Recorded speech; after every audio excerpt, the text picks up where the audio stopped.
And now, join Kevin Hart as he dives into the minds of some of your favorite celebrities. This is Gold Mines with Kevin Hart. What up, world? Oh, shit. Oh, shit. Oh, shit. With another version of all shit. You already know what it is. Goddamn, this is Gold Mines. And you know what we do here. We get inside the minds of amazing people. And today's show will be no different. Today's show is going to match the synergy and energy of fun, man, because I'm talking to another one of my own. You guys know how I feel when I get to talk to comedians.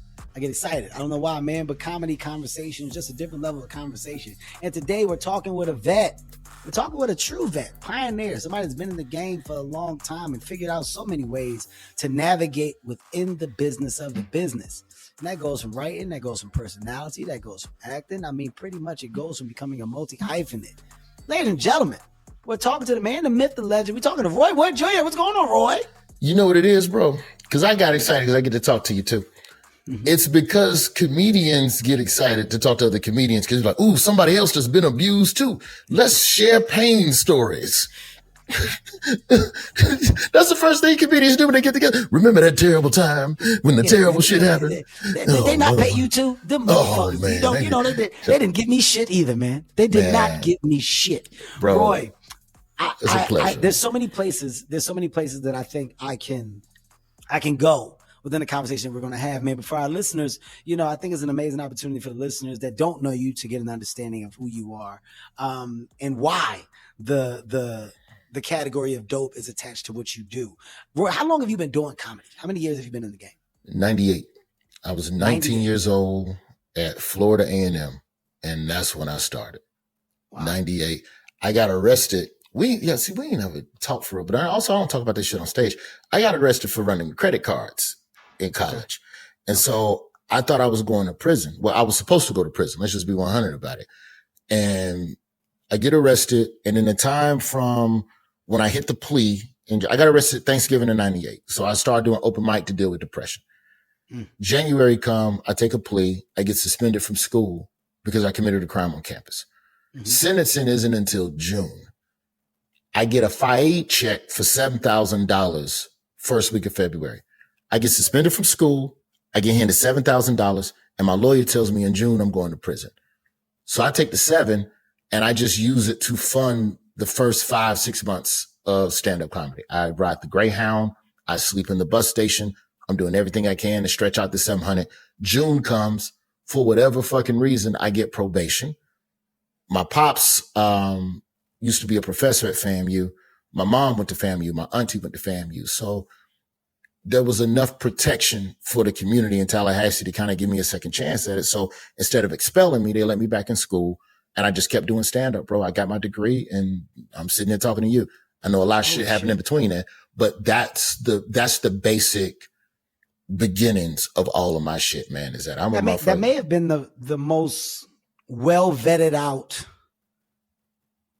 like delivery of one's entry into stand-up comedy that I think I've ever heard. Like it was the bullet points attached to the problem, attached to what was supposed to be the consequence, to the immediate solve, and the support and reason to how you are where you are now. Like that was a great tie-up. This is Gold Mines, hosted by Kevin Hart.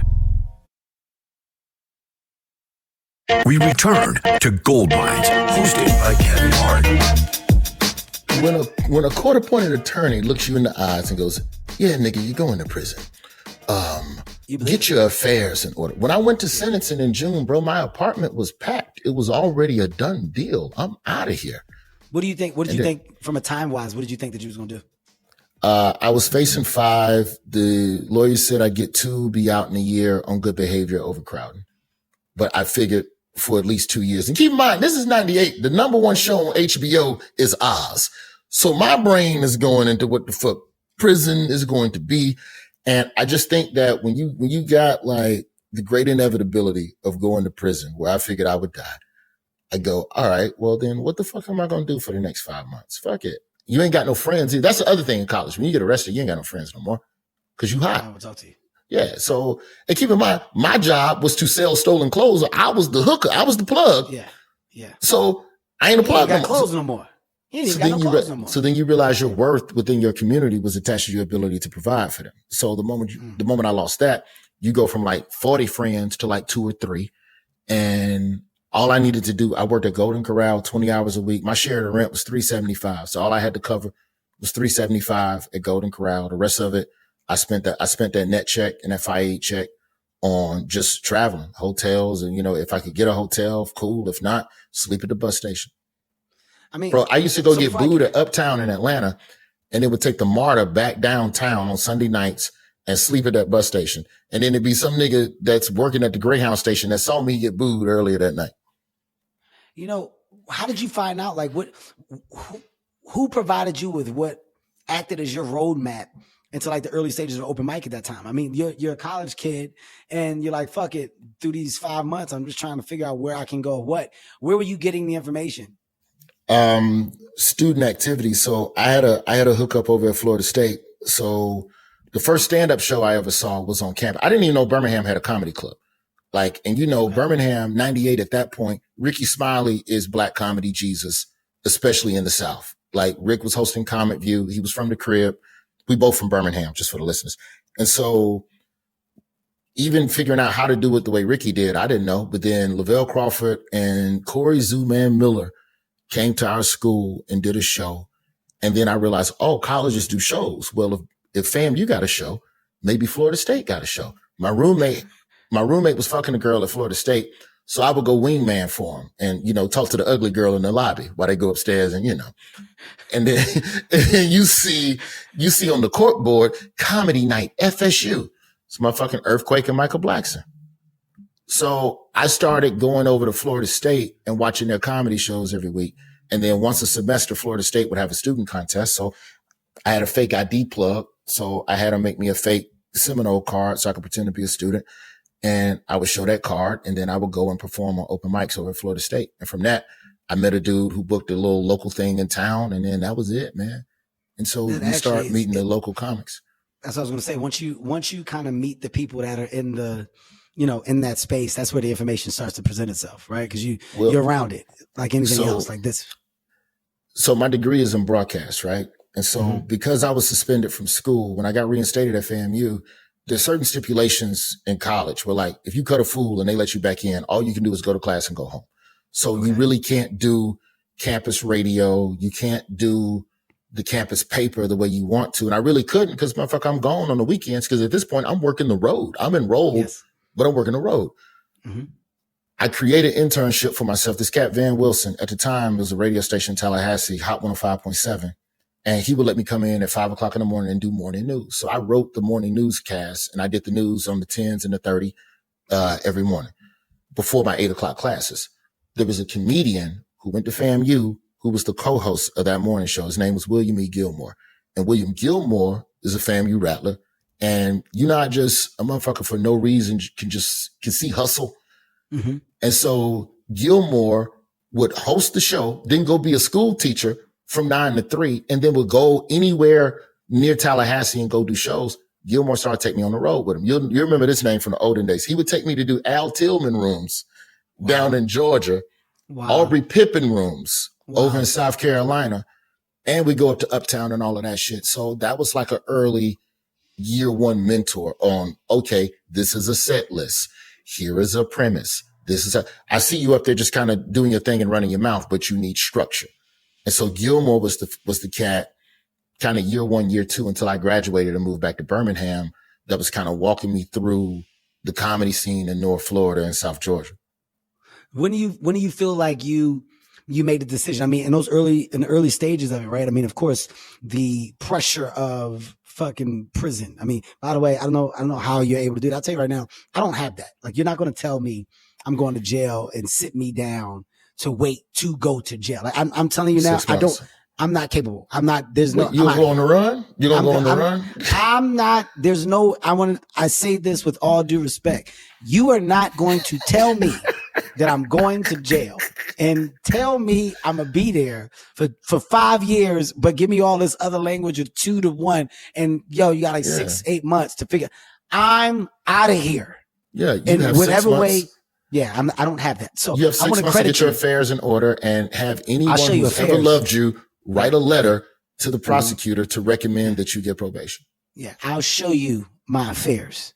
It's called a tracksuit and the best pair of fucking track sneaks you've ever seen. Cause I'm running. So good luck. Motherfucker, you ain't how long you gonna be on the run? Old school Footlocker Kevin Hart? Old school Footlocker Kevin Hart. Hey man, when you catch me. Go? Then catch me, man. And guess what? If y'all get too close, I'm jumping. I'm jumping, 10. Man. I'm out of here. Not if I don't survive the jump. I'm jumping, man. Don't kill yourself over 5 years. Oh, 5 years down. 5 years down to a year and a half with good behavior and overcrowding. I ain't got it. If you smart, man. Do like that old Martin Lawrence joke. Eat one of your turds, and then they put you in the hole for half your sentence. Not little cute Kev. I'm not going. They're not gonna have little cute in shape Kev in there. No, sir. I'm not doing it, buddy. That shit put. No, sir. It just, I don't know, man. Once you face down the barrel of that, it's just everything else is just small. Everything else in life is just small. So like, but when did you doing comedy?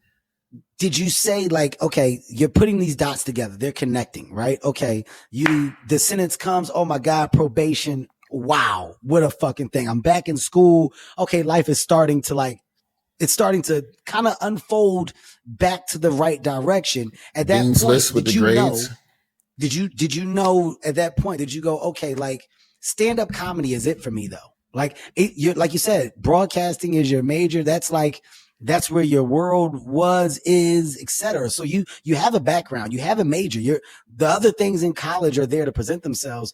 Were you at that point committed to stand-up comedy being your one-all, be-all, do-all? No. Or was it just like the hobby at that time?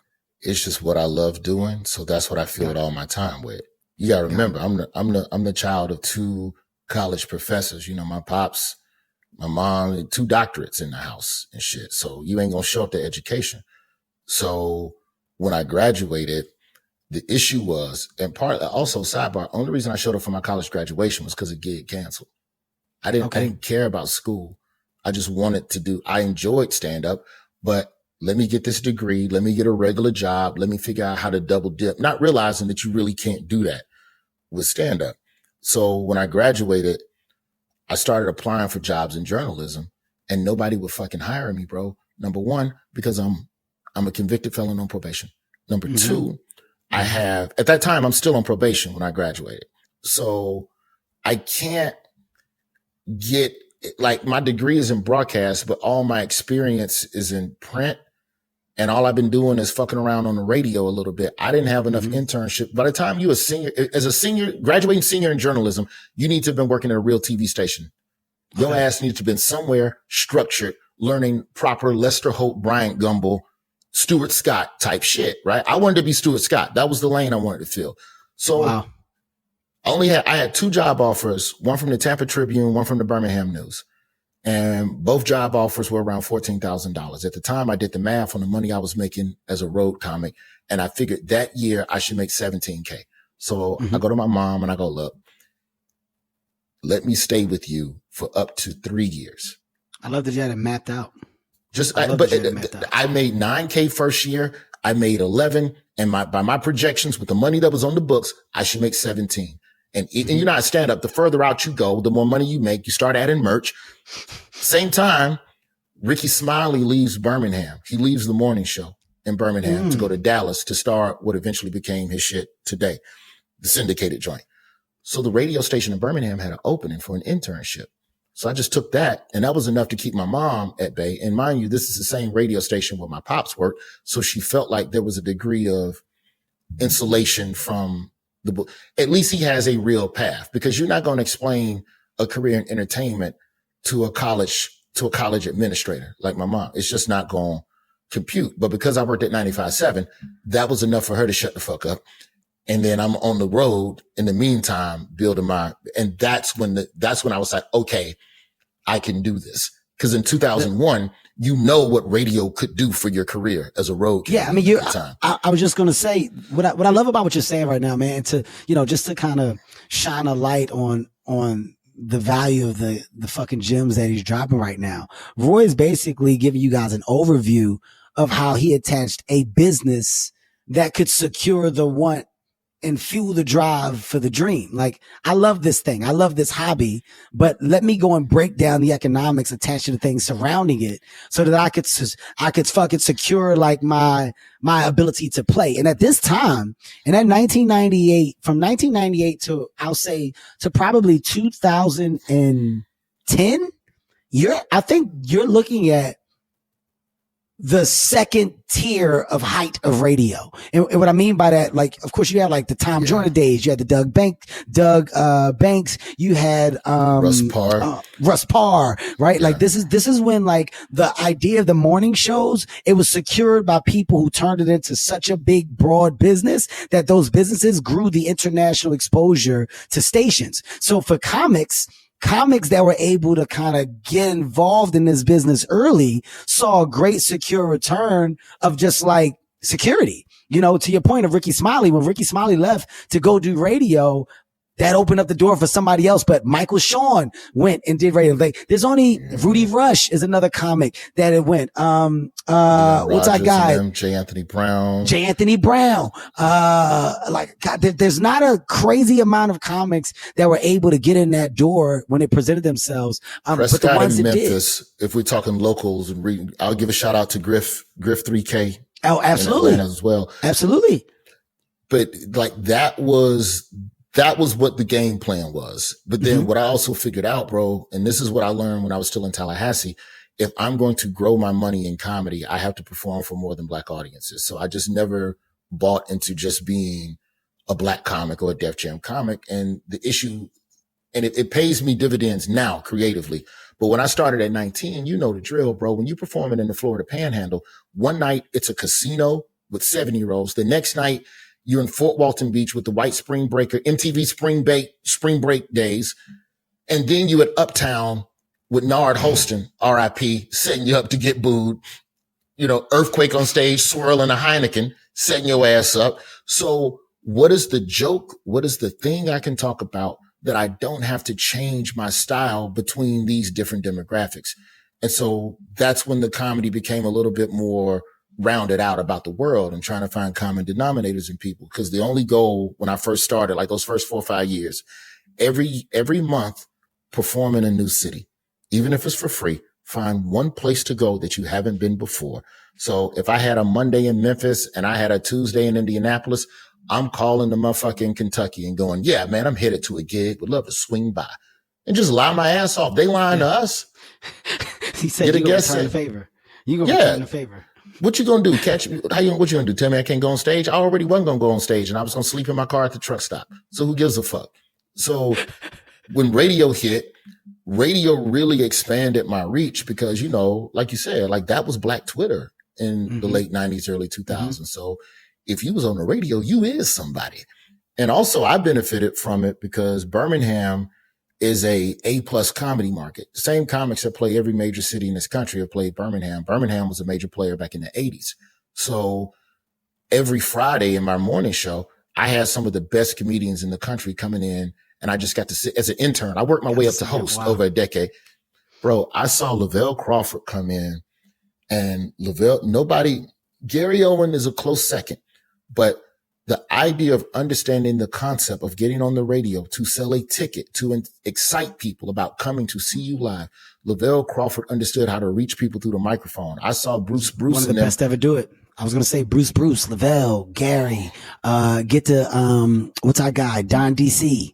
I mean, you're talking about magicians. You're talking about people who made the business of the comedy club a big business. It was the comics that understood how to go in there with material, flip material into bits on air, be funny, turn that into ticket sales from the people in the morning drive saying, I want to go and see this person. Bro, they told me stories. They told me stories about how Bruce used to come to Birmingham the night before and would just walk around the Black Mall and roast niggas. Go to barbershops all day and roast niggas. Sell. And by the time Friday morning came, he didn't even need to do radio, but would still do it just on the strength and the love of the city, man. Marlon Wayans used to do that when him and Sean first started going out, and they would already be sold out. They would still come on the show. Sinbad as well. So I got to sit and watch. That was like that was the classroom. Radio became the classroom. And then when I would go out on the weekends to do my own sets, opening for whoever the hell, wherever the hell, that's where I got to kind of apply some of what I was learning. But the one thing I figured out in the South, man, is that if you only appeal into one demographic, you are not going to make enough money to move out of your mama's house. Thanks. So I just started, my style just changed up a little bit. Big facts. I mean, you know, it's also just learning to appeal to the broad audience of all. Right. You know, like, I think the smarter you get as a comic, you understand that the best reward is a reward of funny just being the concept of funny and removing the idea of what version of funny you are. Right. Yeah. Like when people go and associate you just with being funny, well, that's a ticket. I'm going to buy a ticket. Like you just want to be a walking ticket at the end of the day. That's all I wanted, man. That's all I wanted. When did you feel your big break came? And I love asking comics this question because there's such a variety of answers that you get. You know what I mean? It's like, but for me, I really want to know, like, at what point in your career, right, or early stages of your career, what was the inkling of knowing, okay, this is life now. This is life, and I can operate with using this sole fucking concept as my job, my career, my to-do. I can be a comic. What was your light bulb? Your light bulb moment? 06 was I can do this full time. 2015 was, I have job security. Okay. Because there's a difference between, I have the job and knowing, no, I can comfortably always figure this out. 06, I did Letterman and Def Jam in 12 months. I did the Montreal Comedy Festival, which is like the NFL Combine for comedians. Absolutely. I do Montreal in 06 as a new face. I rip. I get Letterman. Letterman does well. I booked Def Jam that following spring. The same time, I got into a dispute with a comedy booker down south who was essentially 60% of my work came from this single person. I ain't like the way I was being treated. So I just fucking quit. I just like, I'm not taking over. What does that mean? In the sense, I didn't like the way I was being treated. I was getting passed over for promotions to break it down to a 9-to-5 concept. As a comedian, there's an MC, there's a feature act, there's a headliner. If you feature well enough, long enough, you're supposed to be promoted to headliner. That doubles your money from $150 a night to $300 a night. That's bottom of the barrel base level salary for a road comedian. But he told me for years, you need more credits in order to be a headliner. Well, bitch nigga, I just booked Letterman and Def Jam. There are no two shows more far apart, and I did them both. So what more do you need to know that I can do jokes for both fucking demographics? Yeah. I mean, you did. But tell you, we want to bring you in one more round as a feature and see what your club reports say. That's the bookers when you get basically your evaluation form from the manager on site at that particular market. And I said, fuck that. I'm not coming in no more. I'm not going to do it, bro. I'm not going to do it. And I'm about to be broke. And if I'm going to be broke, I may as well be broke in LA. I got enough heat. I'm leaving. And a month later, I did a college conference and I booked 90 schools. NACA? Did you do NACA? Yeah. Okay.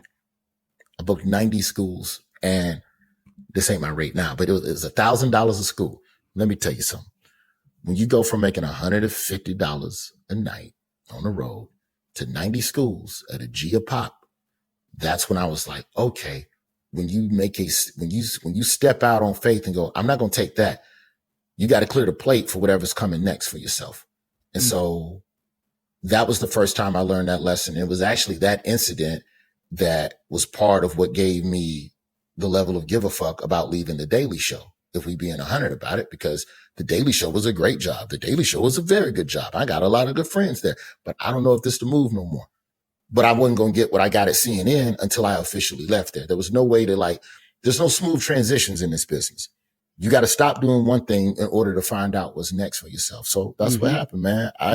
06 was a good run. And I moved to LA, my rent tripled, and that goddamn $90,000 dried the fuck up so fast. But I was in LA. Couldn't tell me shit, bro. Like that. And then I started having to fly myself to all my gigs. So that airline fee was eating up the fucking 300. It was just like making 150. Gone.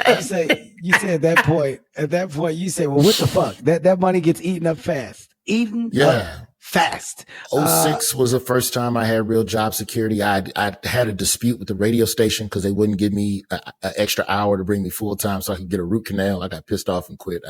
I came back and started doing stuff remote with them. But that was '06 was a very pivotal stand on business type year.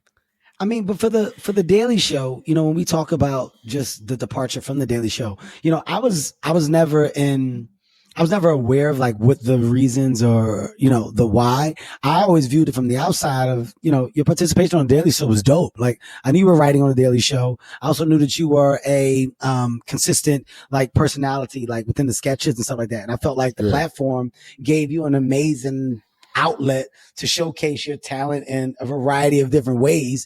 And when you went on to do other things, I always viewed it as you were just spreading your wings and doing more. I never knew that there was a departure from the Daily Show. I never knew. That's kind of what it was. I mean, it wasn't a bunch of drama. It just boiled down to when Trevor left the show and they did all the guest hosts for months and months and months. And then the writer's strike hit. And the whole time I've been talking with corporate about, well, what are the plans? And my name was in the hat to host, and maybe he'll host. We don't know. They're looking at other people. And then it came out that Hassan Minhaj, shout out to the homie Hassan, that it was supposed to be his job, but some shit went down and it wasn't his job no more. So then the question I threw back to Comedy Central was, well, what's the plan?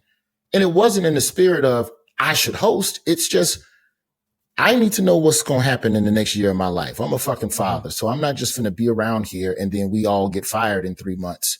And this is before Jon Stewart was rumored to be coming back to the show as it is now. At this point, we're just going to guest host again. I don't know if the new host going to want me. I don't know if I'm going to be host. I don't know. And you can't tell me which way you're even thinking. Like, just tell me the parameter. If you just say, we thinking about a woman.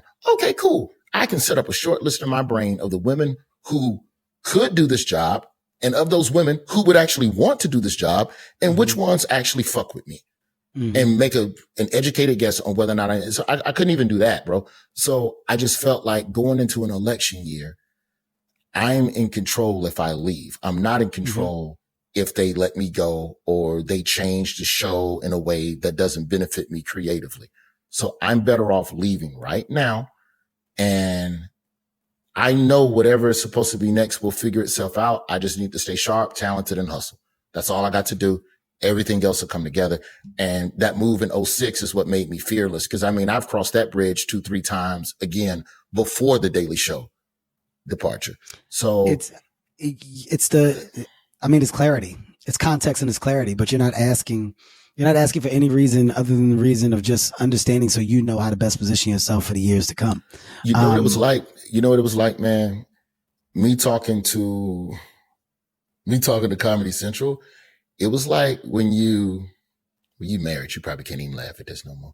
It's like when a girl asks you, where's this going? And you know it ain't going nowhere. But you don't want to stop doing what y'all been doing. Got you. But you know it ain't going nowhere. I smelled some of that on their breath. And I was like, ooh, I know what this is like. Oh, okay, y'all ain't sure what y'all want to do. Okay. Well, this definitely ain't what marriage feel like. Well, I should leave. I should get the fuck out of here. At this point, I should just go. You did a good job not laughing, by the way. Congratulations. Well, by the way, I would never laugh at anything like that. It's ridiculous. It's fucking ridiculous what you're saying and what you're doing. Okay. I love in this conversation, man, Roy, one thing that I'm really picking up from you, man, you seem to be a well vetted out individual. Like you seem to have like one of those minds that operate in stages of thought. Like, this is what I want to do, but to do that, I want to have this, and this, and this is the best road. This is the best way. And if I get there, then I'll be able to have this down the line with what I'm perceiving, to be, true based off of our conversation and knowing how the world of stand-up comedy works. with you and just your future in the business at this point, being a talented ass writer. I mean, one who is arguably like known for one of the best people with that pen to the pad, especially when you talk in that political space and political humor. And I mean, there's not many that do it. I put Trevor and you like truly like as some of my favorites to do it not only well, but never lose sight of like the energy. Like your attitude is never compromised. Your voice is never compromised, but you say the dopest shit while still staying true to yourself. That's a talent. It do you foresee Roy Woods going? Like what does the future look like for you? What's the want at this point in stage of your career? You know what I mean? Like, is it something that puts you in that format, not of the Daily Show, but something where you're able to put that talent and, you know, political humor and knowledge on display and showcase what could have been? Or is it leaving that behind and doing more? I'm trying. It's like I got one toe in that now with CNN. So Saturday nights, CNN has me hosting a new show called Have I Got News for You? It's a remake of a British panel show. The British version been going 30 years. It's like their Daily Show, basically. So, you know, I get to host that with Amber Ruffin and Michael Ian Black. And that gives me a chance to make fun of the news. It's like a fake quiz show. We just talking about current events. It's fun, and I love that. So that's giving me a taste of what it's like to sit in the host chair. And it's dope because, you know, CNN trying something new, and then I get to go, all right, is this really where I want to be as a host? Do I want to stay in politics, or do I want to go off and start writing some other shit? I sold a book called The Man of Many Fathers. My pops died when I was 16. And so I started thinking about my own son and the lessons that I want to instill in him. And you start reflecting on, well, who taught me all of that shit if Pops was dead? And it's just, the book is just going to be a compilation of lessons that I learned from various men who came in and from out a of my variety life. of different men that you came across. Okay. So then part of me goes, well, fuck, if that's a book, it might be a one-man show. So now I'm studying Whoopi. Now I'm studying Mike Birbiglia. Low key, I'm looking at a little bit of Gerard, because Gerard shit is kind of on some quasi one-man show type situation now with what he does live. So, you know, I would love to stay in politics and keep talking shit about that, but I think there's more topics and more subjects to cover. But for as long as I can stay connected with people in the world of late night, man, I'm with it, bro.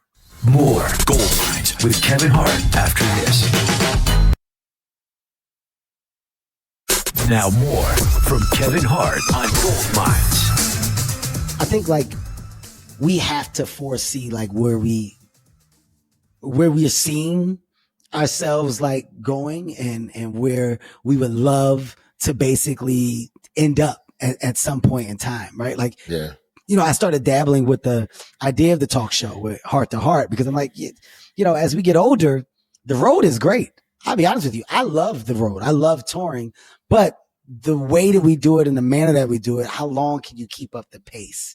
And when we're in our best rhythm, it's because we're getting the most reps. So as a comic, when your jokes are flowing and they're the sharpest, it's because you're getting the most reps. So whether that's a week, or weekend, is that a Thursday through Sunday? Is it a Friday through Saturday, a Friday, Saturday, whatever it is, you're getting some consistency in the craft. So how much of that do we do, and what's the timeline where we go, we're ready to reduce and do something a little more secure, stationary?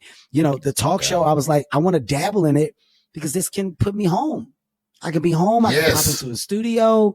I can enjoy the fam, the kids, etc., and be in, be out, be happy. You know what I mean? Be happy with it. When you're talking about the idea of late night, you know, I'm just speaking it into existence for you, man. Like we do not have many of the comedic tones and personalities within our culture that do it at your caliber. And what made Trevor so fucking good is that it was refreshing to see a man of color talk the same shit that we've seen other people talk for so long, but with dialect and a narrative that's so punctual, secure, and this and that, right? And Jon Stewart came and added the flair to it, but seeing the change and seeing our culture being presented in that manner, it was dope.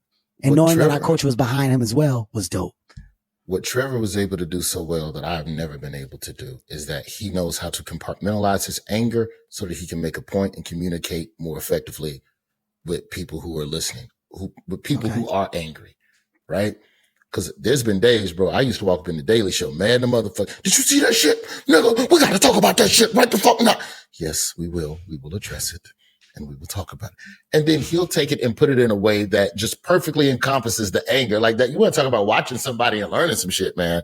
That was one of the most valuable lessons I took away from the Daily Show, is that if you do it wrong, anger dilutes humor.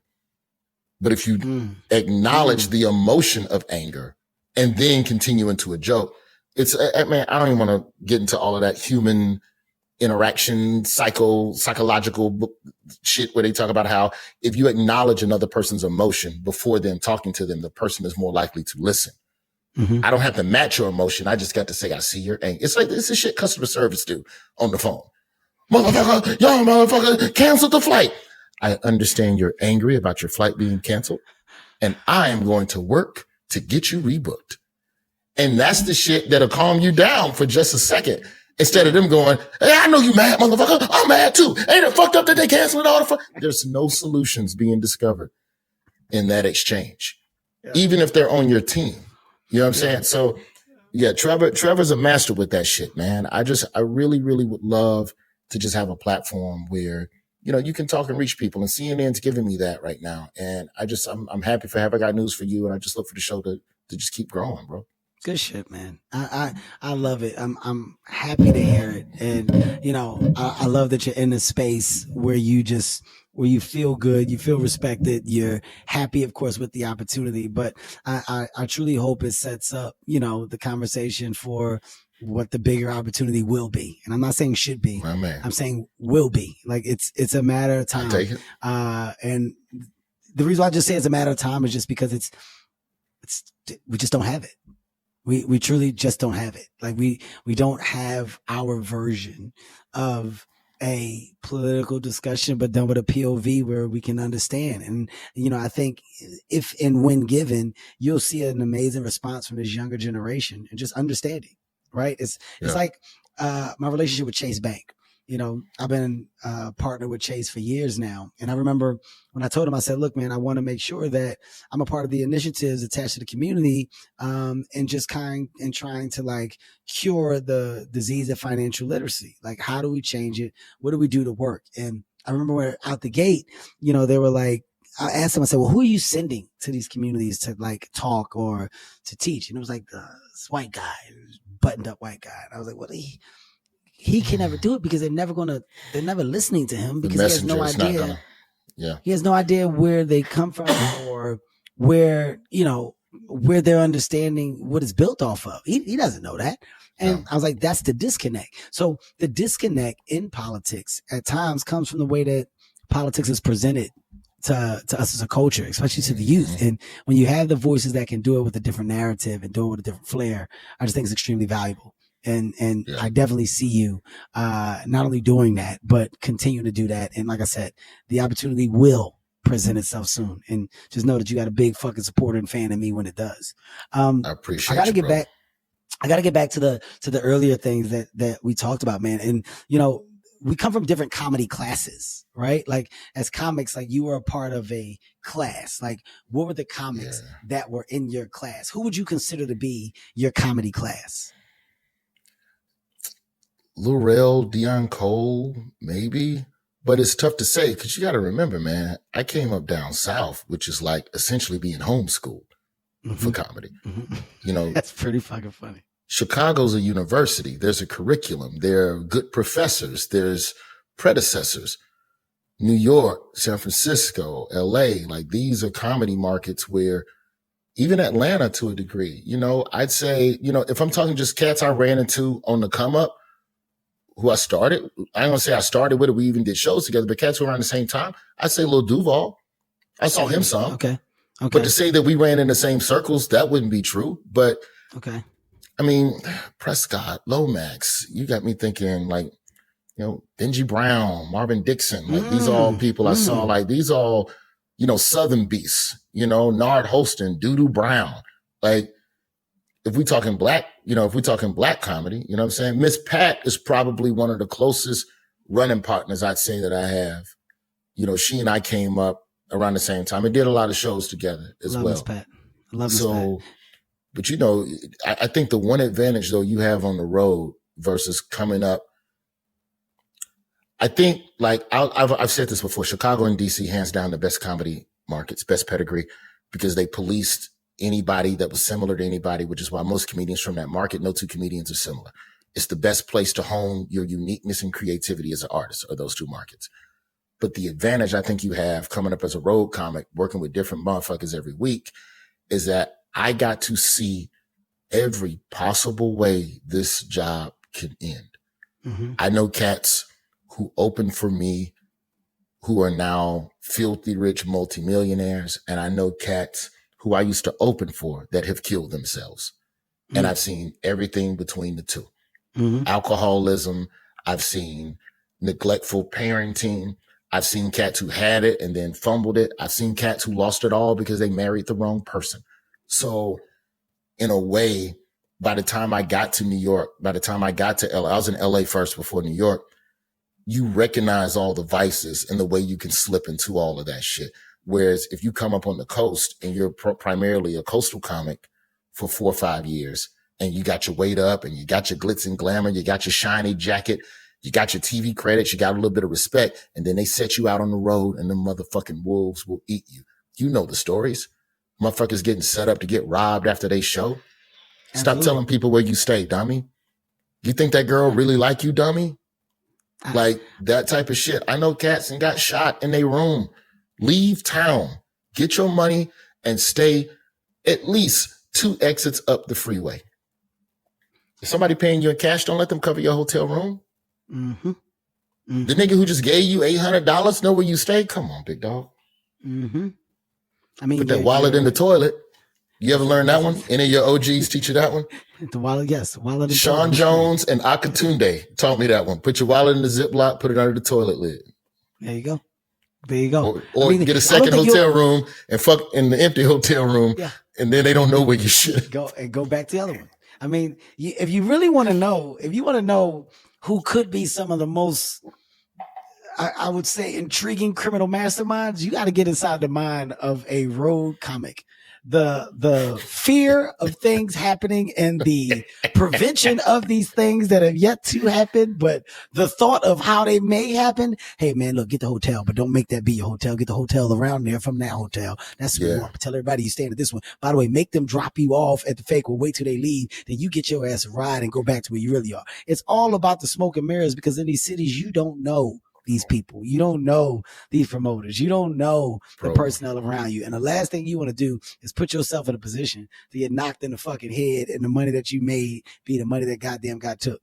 Like I can tell you so many of the fucking craziest road stories. I remember Michael Blackson, Toure from Philadelphia, this guy named Buck Wild from Philly. We are driving in Buck's car. We get pulled over by the cops. Turns out, fucking, this car is stolen. Buck got us in the stolen goddamn car. Never told us. Fucking cops make us all get out, get on the ground. We look at Buck. This motherfucker is eating his fingertips. Right? He's eating. He said, "What the fuck are you doing?" He says, "I'm eating my fingerprints so they can't show up when they go to take my fingerprints." Are we like, what? What the fuck did you do? Who? Then he changed his name on us. He said, "Hey man, don't call me Buck, man. My name Aziz. When they ask you what my name is, just say Aziz." The fuck? By the way, we found all this out. We found all this information out in the 4 minutes of getting out of the car, sitting down on the ground so that they can go search the car. We found all the truth out about who the fuck Buck was. One of the funniest moments. And Michael Blackson, I'll never forget it. Michael Blackson talks to the cop. He tells the cop, he says, "Officer, please." He says, "Listen, I am the African king of comedy." I'll never forget it. He put the accent on. He says, "I am the African king of comedy." He says, "Look in my bag. There's a headshot. There's a headshot of who I am. Please, I have nothing to do with this." I said, "Mike." He threw your niggas under the bus. He tried to listen.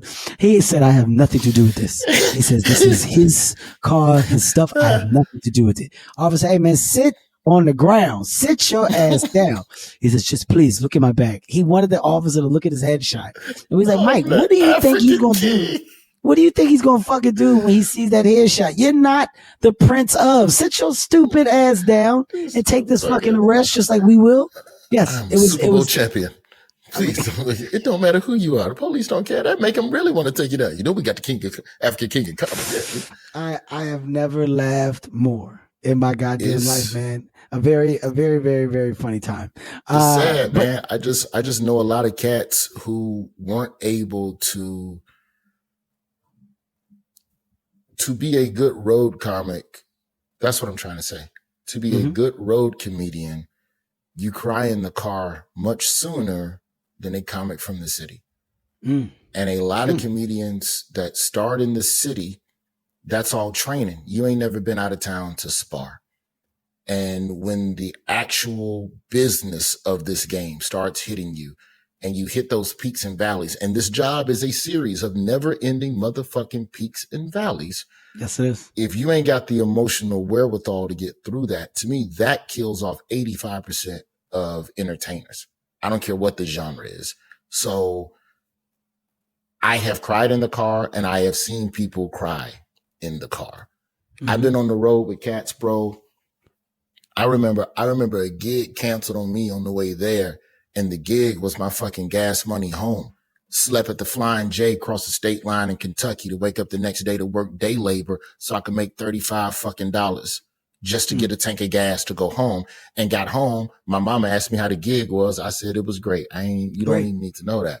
That's right. Ain't nobody's business. Bro, I've been on the road with cats who fucking, that gig was the money they needed to get the court paperwork straight, to try and get some level of visitation, just to pay back child support.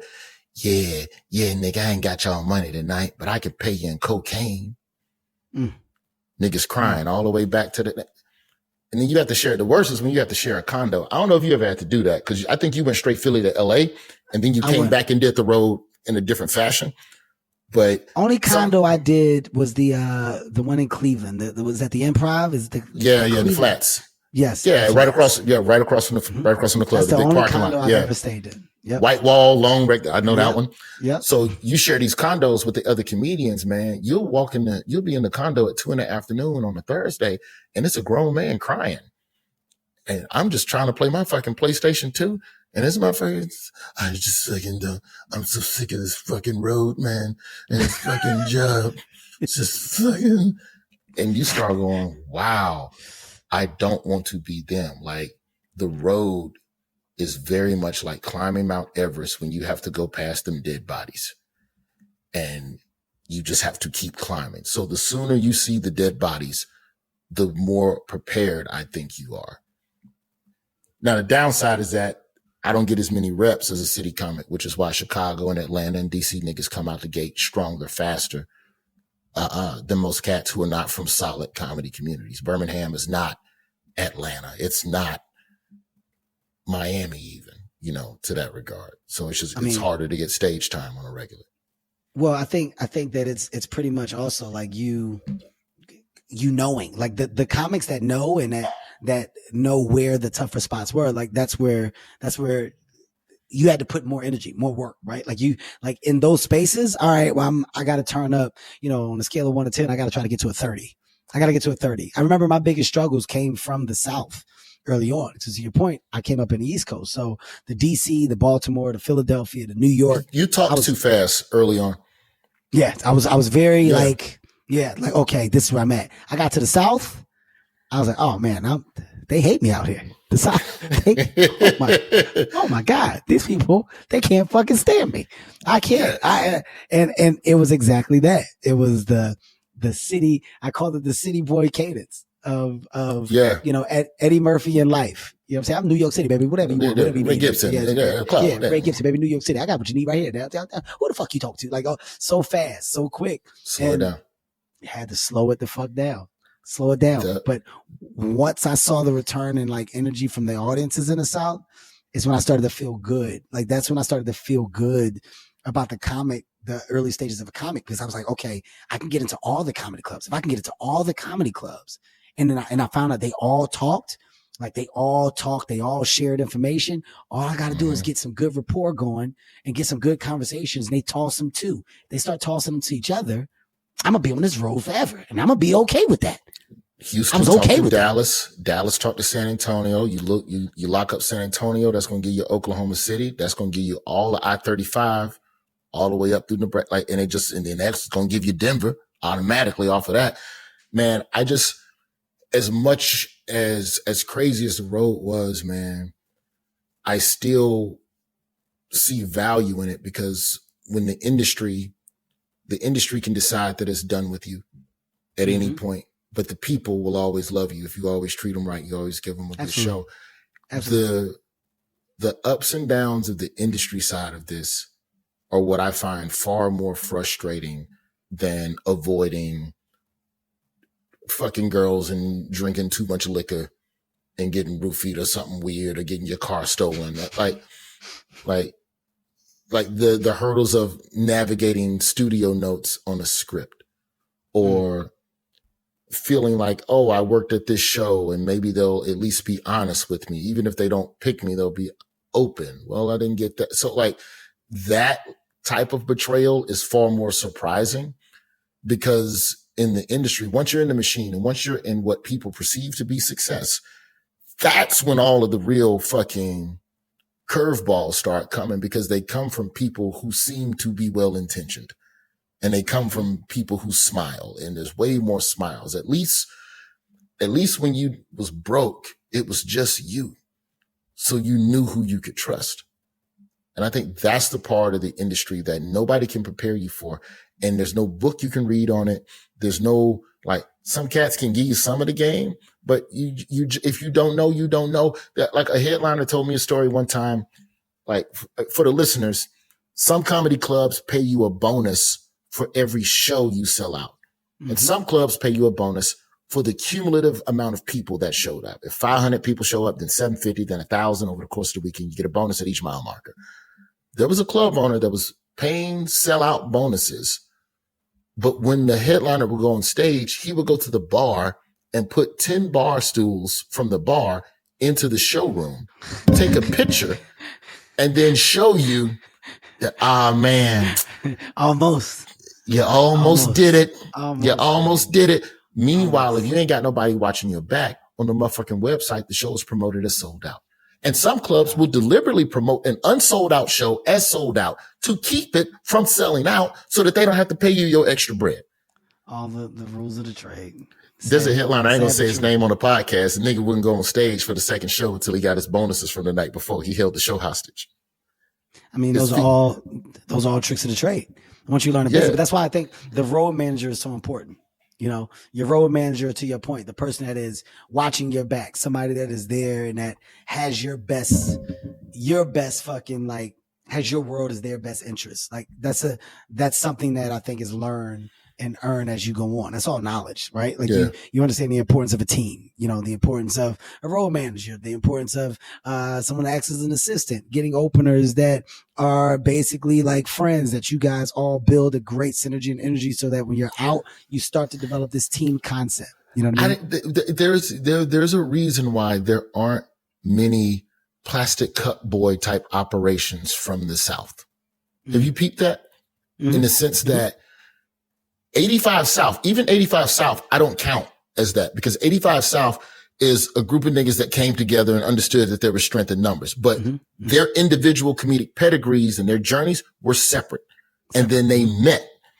But the idea of like you and Naeem and Spank and all them niggas, like coming up together, that can only happen in a major city, because there was enough stage time and there was enough places to eat, and y'all could travel together and carpool down to Baltimore and get a little bit of money, because the nucleus of where shit was.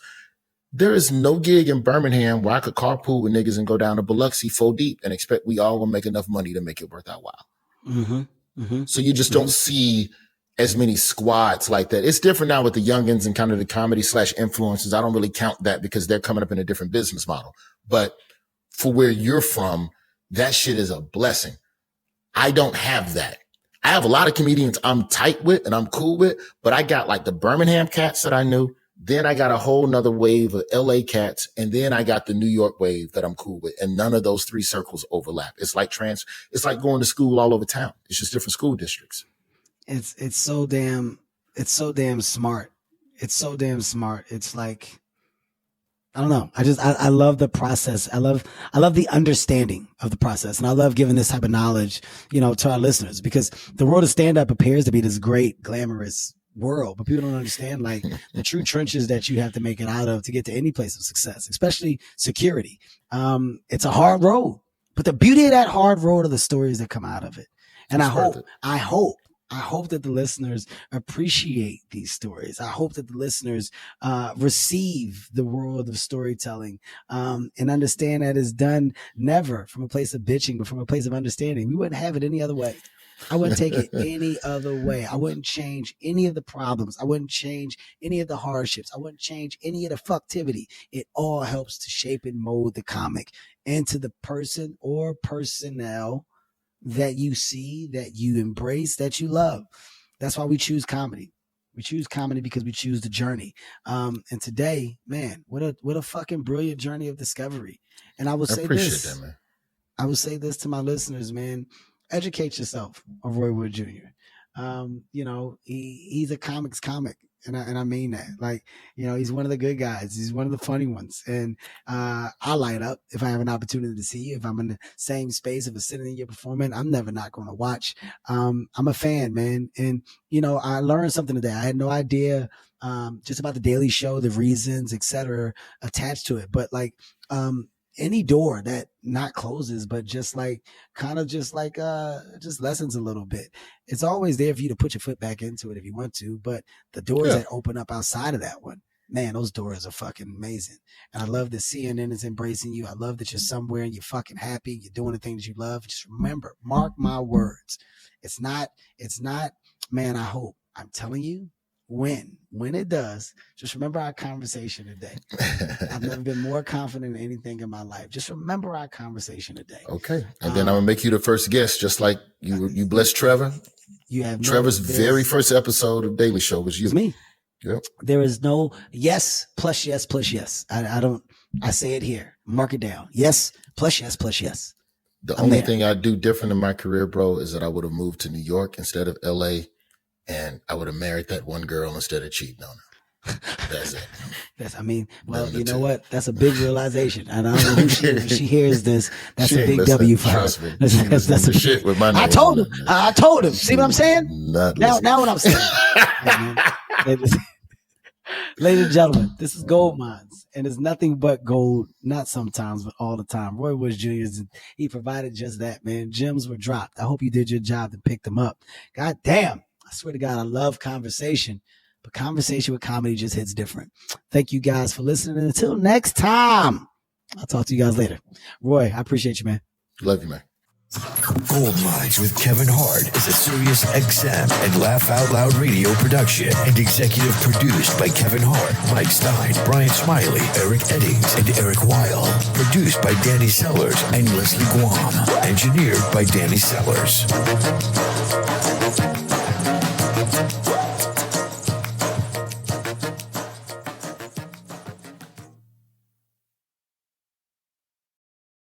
And now, join Kevin Hart as he dives into the minds of some of your favorite celebrities.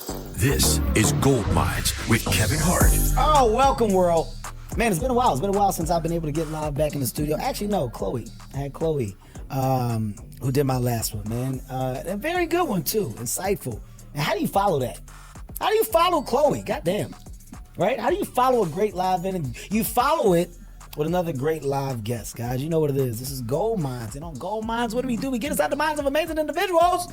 And today will be no different. God damn it. Something about talking comedy gets me excited. Something about talking to my own. It gets me fucking excited, man. Comedy hits different.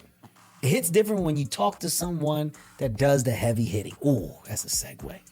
Man, my guy's got a special on Netflix right now. Watched it with my wife. Because I'm not good. You know why? I'll tell you this when we go. The special's on Netflix right now. It's called Okay Mister. Ladies and gentlemen, I can call him a writer. I can call him a comedian. I can also call him an actor. I'm going to call him a man that has done it right. Been in the game for a while. Man, it's so great to see this guy get the fruits of his labor and finally get the goddamn well-deserved flowers that he's been asking for years. Please show some love to Deon Cole. That's an introduction. Now that is an introduction. It's a fucking introduction. God damn. Let me tell you. Everybody got to follow that from now on. I'm gonna make you laugh right now. So I don't watch comedy by myself. I watch it with my wife. The reason why I watch it with my wife because my wife is laughing. Then I'm like, it's funny. Because my wife is jaded by comedy. She's been around it so much. But you know, as comedians, we'll watch comedy, and even when it's funny, we're not laughing. We're like, oh, that's funny. Yeah. Like it's more of us. That's good. Yeah, that's a great joke. I like that. Yeah. I like where you went there. That's good. Absolutely. So I like to hear the laugh, and my wife's laugh is so genuine that's where I go and take it. So first and foremost, I want to congratulate you on a new special. Thank you. You know. This is like the biggest production I've seen you do in a special. Like, you know, the name in the back, the stage lifting up, you coming out from behind it. It seemed like a bigger production. Was that intentional for the special? It was actually it felt bigger, but it was a smaller venue than what I've done before. The one I did prior was like a bigger room. Venue size means nothing. You're a camera, camera people. But production was It was definitely bigger. Absolutely. That's where the money should go. Yeah, you're not towards production. The audience being huge and massive, it doesn't matter what that landscape is. It's about how you cover it. It's about how you're going to showcase it. Your production, honestly, it matched your stature. Absolutely. It looked special. Yeah. Which is where, and that's something I want comics to understand, man. You know, we do these comedy specials, and sometimes a lot of comics, you forget the word special. Yeah. You want it to look special. You want it to feel special. For you at this point in your game, what were the priorities for you in this particular hour versus your hours prior? As far as like the stand-up Just portion? the material portion, yeah. Yeah, it was just more like for my last special, it kind of went a little dark or whatever, and so I wanted to get back to like just funny, you know what I mean? And I was looking at what was going on in the world, and I was looking at specials that was happening, and it just seemed like comedy was taking this turn of you have to have a reason and a motive and a charity, and you have to be this dark individual and talk about your it was getting weird to me, you know. It was like certain comics that were doing specials and they weren't a little eclectic. They weren't being funny no more. Wasn't nobody being funny. Like everybody had a message. We went shock factor. Yeah, it was all of that, and it was like, where's the funny? Yeah. Like it got eclectic. Everybody felt like they, you know, to your point, needed a message. And for you're like, look, it's you want to get back to the funny, but you want to get back to the repetition within funny. So you were talking about how long it takes you to develop a set. Yeah, it's like two years in order for me to develop a set or whatever, and it's just basically where it's like, you know, I wanted to take my time and really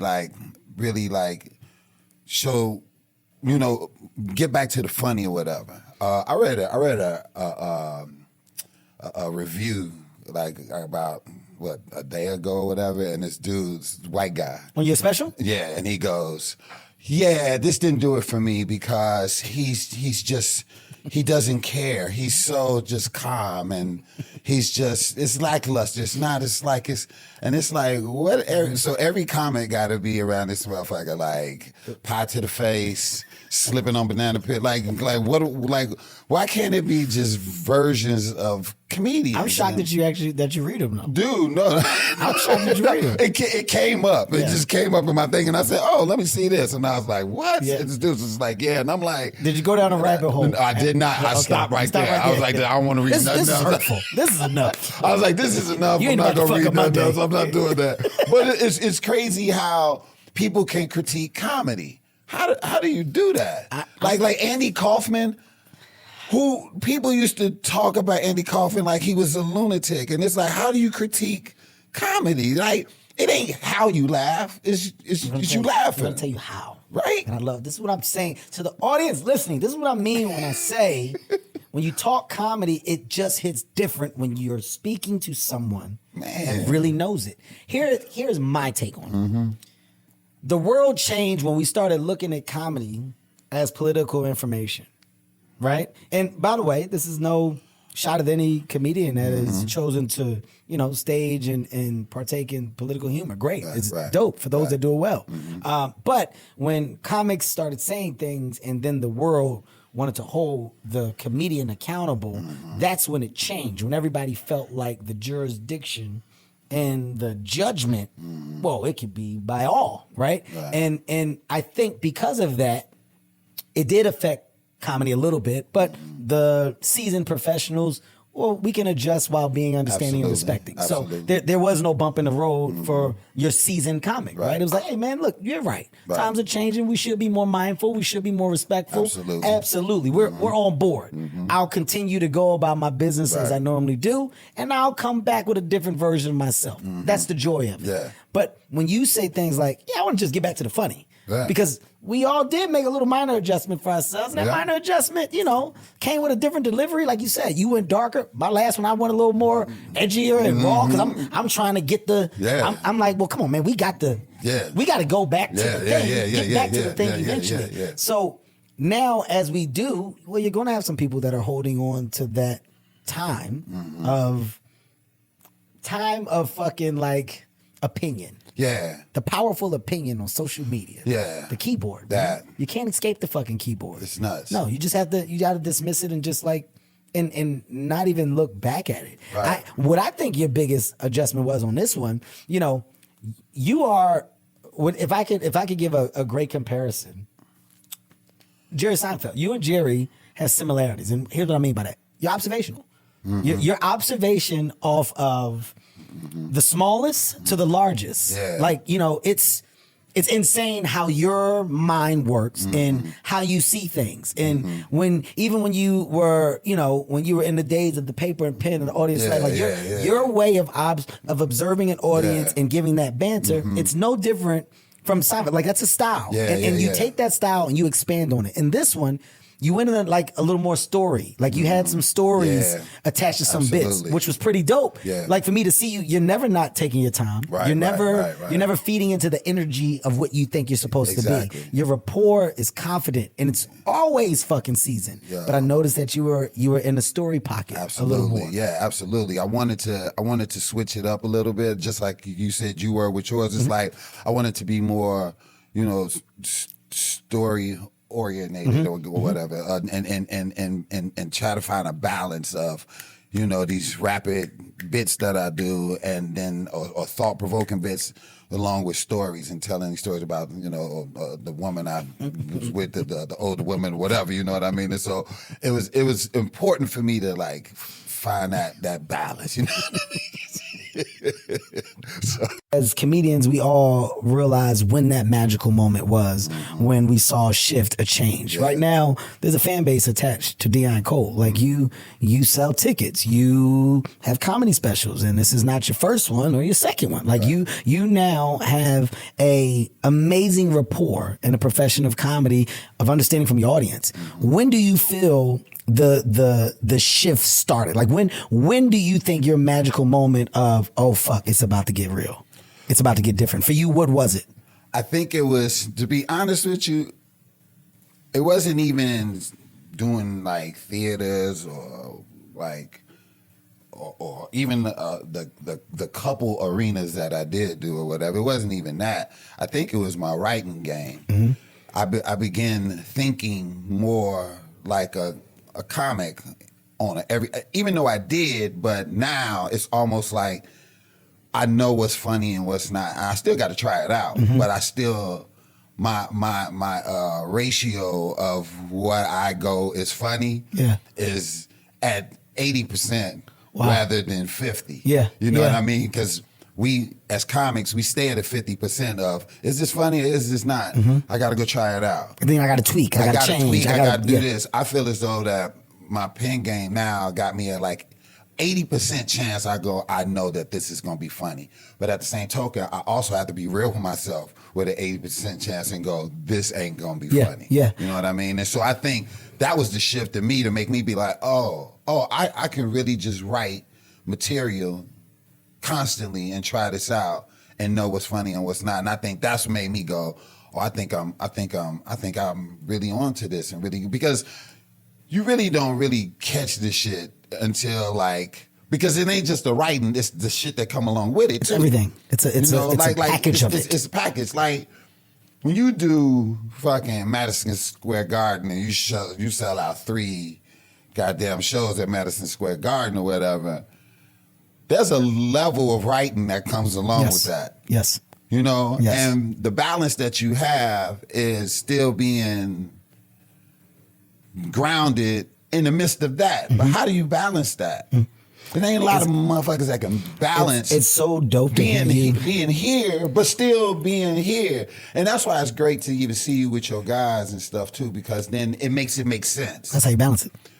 It makes it make sense when you show these moments of you being just going to the store and doing your own shit and hanging out with your guys. And it's important that you show that, because if you don't, you'll look like you just making this up in order to relate to people. You know what I mean? Because of how you are here. And so it's a balancing act with whatever level you want. And so now with this new special I got, it's like I have to balance the material that I write for the next one has to coincide with the audience that comes with this. Thank you for listening to this episode of Gold Mines with Kevin Hart. You can catch the rest of this episode exclusively on the SiriusXM app. We'll see you next week for a full episode of Gold Mines with Kevin Hart. Gold Mines with Kevin Hart is a Sirius XM and Laugh Out Loud radio production and executive produced by Kevin Hart, Mike Stein, Brian Smiley, Eric Eddings, and Eric Weil. Produced by Danny Sellers and Leslie Guam. Engineered by Danny Sellers.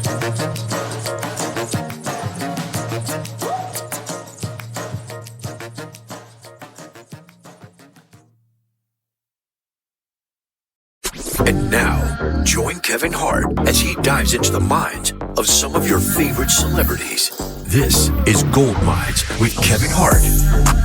Welcome, world. Welcome to an all-new episode of Gold Mines. And what do we do here? I shouldn't have to tell you because you should know. We get inside the minds of amazing individuals. Why? Because you need the information. Why do you need it? Because it's necessary. Why is it necessary? Simply because it's value. I feel like it's my job. I feel like it's my job to put amazing people in front of you so that you can take the tools. You can take the ammunition, put it in your pocket, and fire it off as necessary. Oh, write that down. Put the ammunition in your pocket and fire it off as needed and necessary. How do I do it? How do I do it? I'll tell you how I do it. By simply waking up and feeling good. And when you feel good, you do great things. And today, I feel good because of the person I'm talking to. You know, guys, I think that we've done a really good job of giving you great personnel. And I also think we've done a very good job of constantly amplifying, right? We progress. It doesn't go backwards. It only goes forward. And today's person is an example of forward direction, forward progression. Let me tell you why. We're talking to a real entrepreneur, a multi-hyphenate. I love to say that because I consider myself to be a multi-hyphenate. So when I get to talk to a multi-hyphenate, I get excited. By multi-hyphenate, well, what am I talking about here?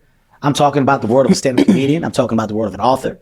I'm talking about, can I say chef? I mean, kinda. You cook, but I mean, technically. I ain't been to nobody's chef school. You don't have to go to chef school. I don't really like the word chef for me. What do you like for you? I be cooking. I be cooking. There you go. I like it. I like it. Okay. I like it. Well, I'm going to say a media sensation. Okay. I'm going to say an entrepreneur. I'm going to say an actress. A New York Times bestseller, guys. That's big. That's very big because it doesn't just happen. Hard work takes that. Or hard work makes that, by the way. We're talking about a best-selling memoir and cookbook. The cookbook was Cooking from the Spirit.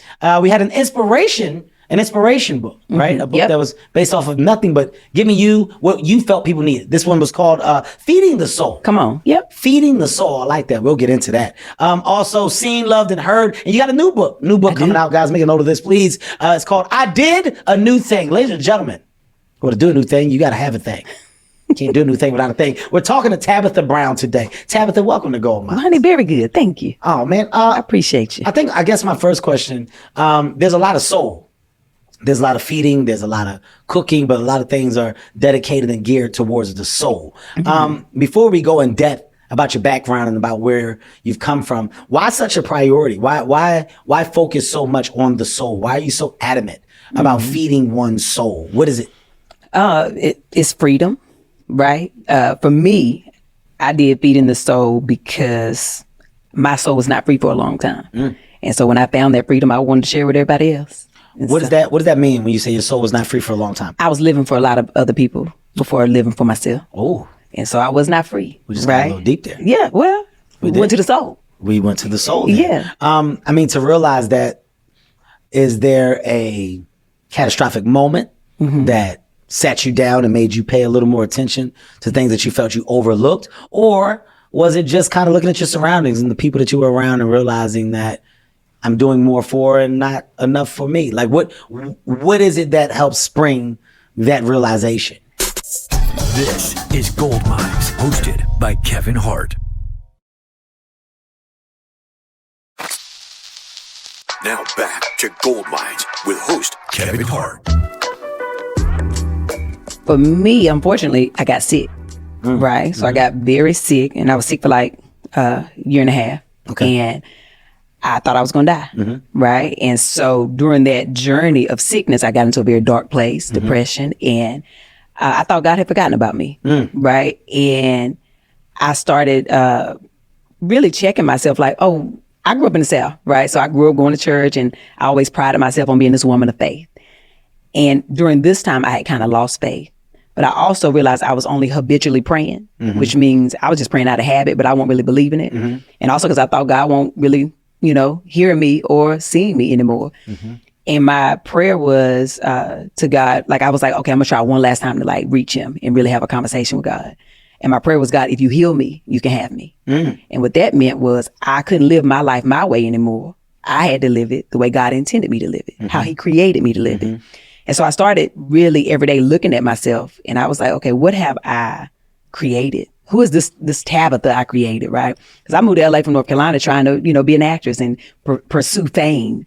And I did everything that I saw or was told to conform and to fit into that box. And that was not who God created. That was who I created. And so I had to start taking those layers off. And that's how I had to realize. I was like, oh, wait, I always cover my accent because I was told to. I always wore my hair one way, long and straight because I was told to. I was always a certain size because I was told to. That's not freedom. I would code switch. I would do all the things that made everybody else comfortable. Meanwhile, I was suffocating the true me, which is probably why I was sick, right? And so I just got to a place where I said, okay, I got to start taking these layers off. I'm still taking layers off. Wow. That's a big wow. That's the truth. It's a big wow because I can understand and I can relate. There is nothing more humbling or eye-opening than that hospital bed. That hospital bed puts you in a completely different mindset because you start to look around and realize actually what's really important. You know what I mean? Like you get to your point in taking the layers off, you start to analyze life a little bit differently and how you looked at it once upon a time. You start to question if you were looking at it correctly or living it correctly. Pretty much. Yeah. Right. And what you said, there's so much value in the words that you just used of your freedom, right? Because, operating inside the guidelines of, this is for anybody, I don't know what everyone's guidelines are, but everybody probably has an idea of guidelines that they've created and that they're operating within for whatever reason you feel you have to. Right. But getting to a point where you feel like you're doing what you want to do and living the way you're supposed to live, and you're comfortable enough to look in that mirror every day and love the person that you see. That's a forever goal. Yeah. That's true freedom. That's true.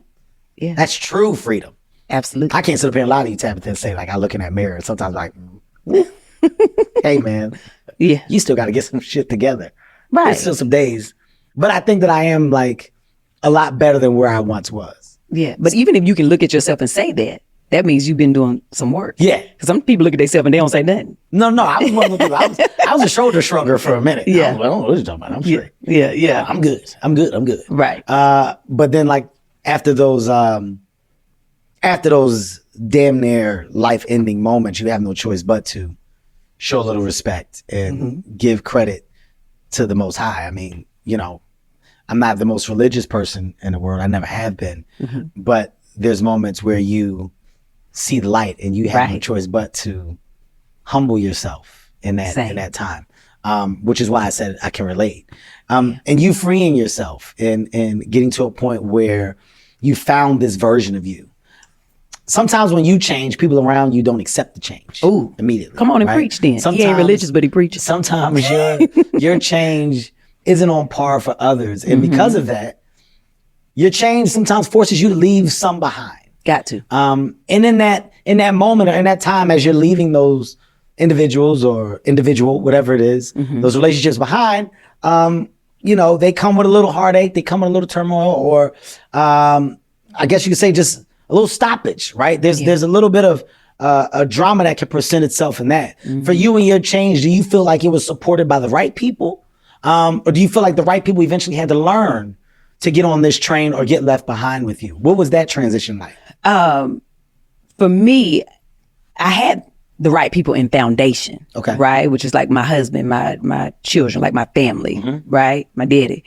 But I did have friends who could not accept my freedom. And people that I adored and loved and spent a lot of time and years with who were not ready for this tab because they're not ready for their own freedom. And I couldn't take it personal. Absolutely it hurt. Absolutely I did not feel well for a while. Like, dang, God, I gotta let these people go. But when you let go of the old you, a lot of other things get let go with it. And you got to be all right with that, right? If you want, because my prayer was also, God, you know, expand my territory. I want to do the things that you have called me to do. And in expanding it, he also had to make it smaller. Because a lot of times people think expand means huge. Sometimes expand means small. It makes my circle smaller so that I can grow bigger. And I was all right with that. And I'm still all right with it. But he also will send the people that I need.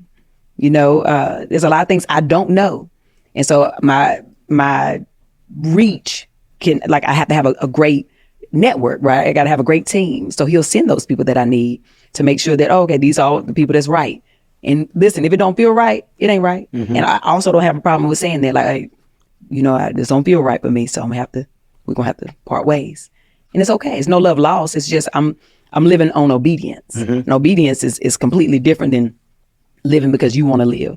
It's like, oh, I'm living because I'm really letting God order my steps. Oh, you're following through with the commitment. Absolutely. Yeah. It's the assignment. Yes. You're not living on obedience just because it's the cool thing to do. Right. You made a commitment. Yeah. And in that commitment for your recovery to come and go in full circle and you get back to yourself, well, you feel like you were answered. And okay, absolutely. Well, then I'm going to follow through with mine. Got to do my part. I got to do my part. That's right. I 1000% agree and understand. Yeah. What I will say is that it's crazy when you start to let things go, let people go. The opportunities that present themselves sometimes are you're unaware of the magnitude of how big these things will be down the line. Yeah. It's things that you have to just kind of handle and manage correctly in the beginning because they grow. They blossom into so many things. There's a lot of people that have partaken in the world of social media, and some have done it right, some have done it wrong.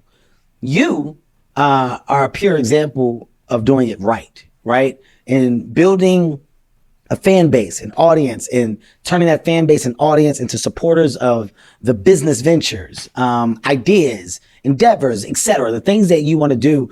You own this foundation that you have created.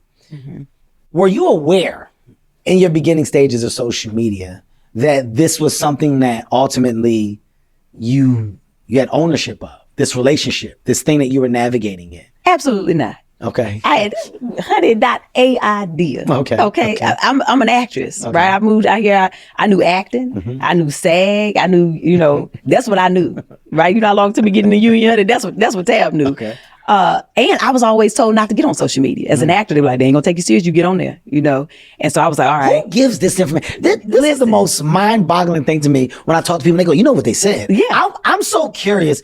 Who are they? The people who steal ain't working. Right?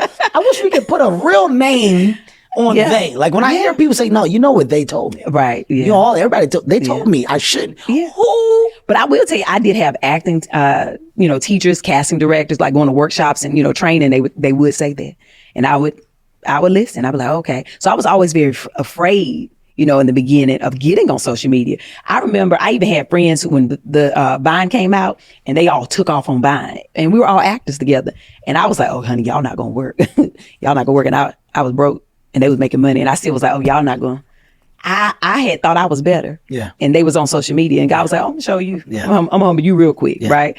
But when I got on social media, it was only because I was being obedient. Mm-hmm. I kind of fought it. Right. But in my journey of my sickness, and I thought, I had the prayer that I told you about. A thing that you should know about me is, from the time I can remember as a child, I have a gift of seeing, right, and dreaming and hearing things that nobody else can see. I know two other people like this, by the way. Oh, okay, well, very good. So you're familiar. I know two other people like this. Yes. And so when as a kid, I could dream things. I wake up and tell my mom, and I'm like, there's no way for you to know that, right?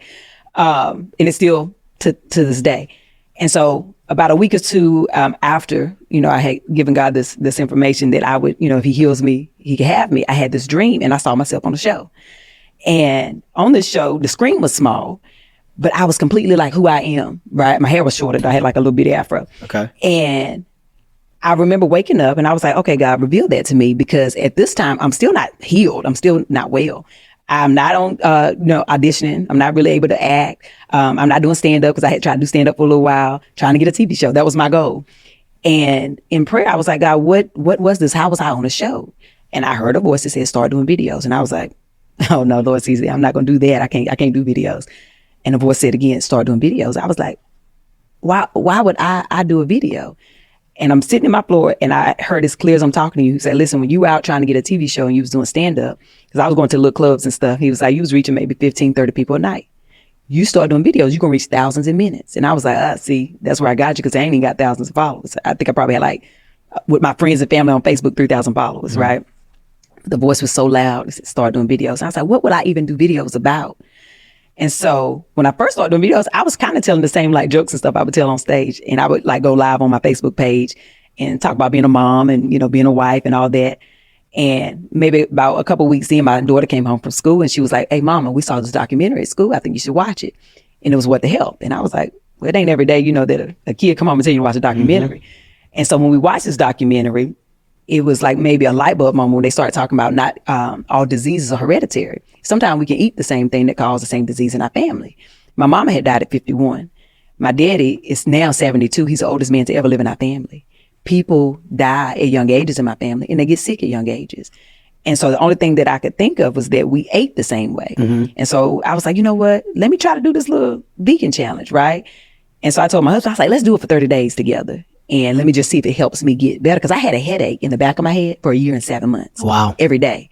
Wow. So when I did the vegan challenge in the first 10 days, my headache disappeared. And I was like, okay, Lord, I'm on to something, right? By the 30 days, I had started getting energy again because I had chronic fatigue, chronic pain throughout my body. I was just in bad shape. I was starting to feel like myself again. So I told my husband, I know this is supposed to be a 30-day thing, but tomorrow I'm not going to go back. This is going to be my life. I think I'm going to go vegan. And he was like, that's so good for you. But I'm going to need you go ahead. It's a chicken, right? I love that you're going to do this, babe. This is so good right. That's so good for you. It's great right? for you. Which is a very important thing because you got to go on journeys by yourself sometimes. Right. I support you. Exactly. And even if they don't, sometimes you got to be all right. Be by yourself. And so the moment that I said, I'm going to go vegan, it ain't a challenge, it's going to be my life. The same voice that I heard that said, start doing videos, whispered in my ear and said, now tell people what you're eating in your videos. Wow. And I was like, this is how it started. Lord, I don't know about this that. This is how it happened. This is how it happened. But I was so afraid. And so even in my earlier videos, I'm still not completely tabbed. I'm still trying to watch how I talk. And I don't know if they'll accept me this way. I had also shaved off all my hair. I did a big chop. So I was like, Lord, I know all my family in North Carolina can be like, Lord, that girl done got out there to Hollywood. She gone now. She ain't eating no meat. She done shaved off all her hair. She done lost her mind. But I was being obedient. And so I did not have any expectation. I did not understand it. I did not care about numbers. I didn't know anything about growing a fan base. That was not my thought. I was just trying to do what God told me to do. So every day He said thousands of minutes would watch. It would be 30 people on that live. And I'd be like, Lord, it is my aunt, my cousin, and my friend. What are we doing? Right, exactly. Call them and tell them this information. I would even cry some days because I'd be cooking. I'd be like, I don't know why I got me doing these videos. He told me it's going to be thousands of people. It's 46 people. Like, what am I doing, you know? But, you know, it started it all, and it happened organically. I wasn't ever trying to push it. Yeah. I was just consistent. Every day at 5 o'clock, I cook live. And when I found a new vegan option, I would do a little short video, post it on my Facebook, and it automatically shared it to Instagram. That was all I did, but I did it every day. I was on disability for over a year. So my disability had ran out.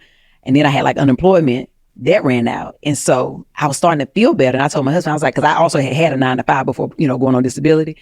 I said, I don't want to go back to that job now. I feel like, you know, God is like calling, it has this like thing on me. I was like, I'm gonna go drive Uber because we in LA. I'm probably gonna pick up a director or a producer, something. They gonna love me, and I'm gonna call you from the set. Like, that's how I be thinking.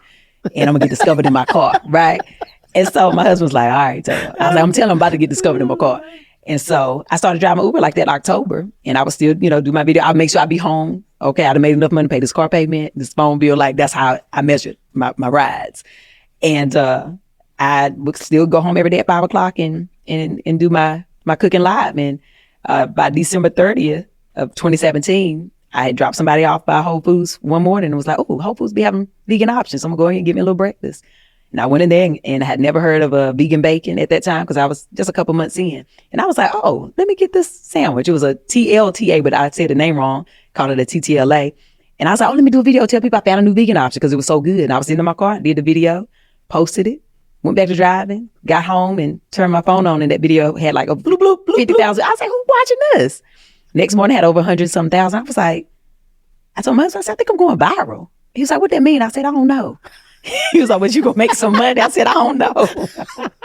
And within 4 days, Whole Foods reached out through Facebook and was like, we saw your video. We'd love to work with you. And I've been doing this ever since. Then the discovery of endorsement came through the discovery of unknown. Yep. I mean, it's insane. Like these are the stories that people just need to hear, need to understand, and truly need to hold on to, right? Because the thing that you're preparing for, or the thing that you think that you're preparing for, is going to come when you're least prepared.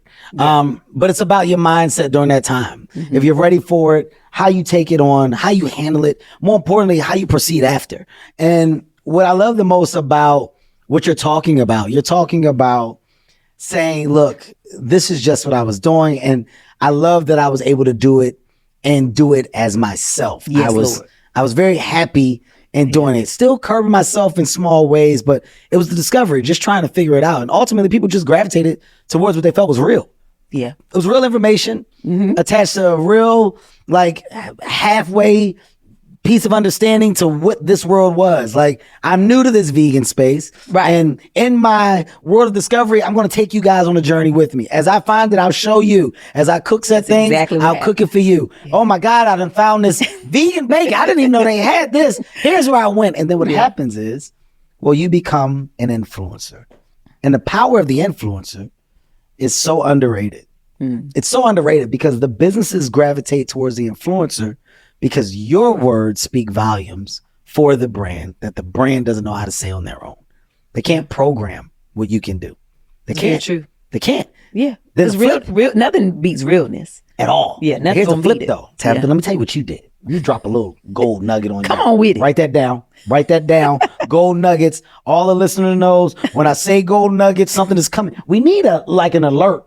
When I say gold nuggets, like, I don't know what gold. It should be the little gold coins. Something should happen. Like, like, don't make it sound like shit in the toilet, but something like, like, here it comes, right? The flip that people miss is, as an influencer, your power is elevating these brands. While doing that and understanding that, you grab that information and then you embed that information into the world of your brand. How do you develop your brand so that your brand gains value at the same time that you're bringing value to these? Because if you do that correctly, then you, as an entrepreneur, are going to say, you know what I want to do? And when I say I want to do this thing, not only will I do it, I'm going to let the same people that have been following me forever follow me on my new venture, on my new journey. And they'll get excited about seeing me grow and do. I'm now an example of not just saying things, but completing things. Yeah. So my brand is blossomed and flourished, but my brand is homegrown. So your people are following what they know is real, true, but doable. Very doable. That's the golden nugget. Come on. Doable. Yeah. And what the bulk of people are looking for in our world is a how. What do I do? How? How do I start? Where do I go? What do I do? The more stories, the more live examples of, you fuel the opportunity for those that are simply like, well, how? And your story of how is so dope because you took that moment and the once upon a time personality that was just cooking just to cook and sharing the stories, well, you turned that into the world of your cookbooks and your reason behind recipe and stories attached to. And then that went to more books. How did you then say, you know what? Hey, I can play in this space and I can do more than just cook. What was it? What sparked that next thought? Give me that one. More Gold Mines with Kevin Hart after this. We return to Gold Mines, hosted by Kevin Hart. When Whole Foods reached out, I was like, well, you know, I'm not a lady that just cook and do, food reviews. I'm a trained actress. So y'all got some commercials y'all want to do? I love that she keep throwing that. Well, Right. make sure you understand that. Listen, Tell her, if she don't say nothing else, let me tell you something. Let me tell you something. Because look, let me tell you why I can't. let me tell you what, I got a many jobs. Okay, first of all, I got it. I was in Okay. class. I was in I done did the studies. Okay, I done been in there. I done did the whole. Okay. Y'all know I left the South. I came To out come here. out I here came out here to do the drink. Okay. And then now I got a team, but and I cut up. Yeah. But that's what I told them. Yeah. Right. And so I did campaigns for them. Right. I did commercials for them, and I was like, kind of what you said. Everything that I had been doing organically every day with my fans, you know, with cooking, they would be listening, right? And so they was like, "Hey, we want a seasoning." And so I started trying to develop my own seasoning. I was like, would y'all really buy a seasoning?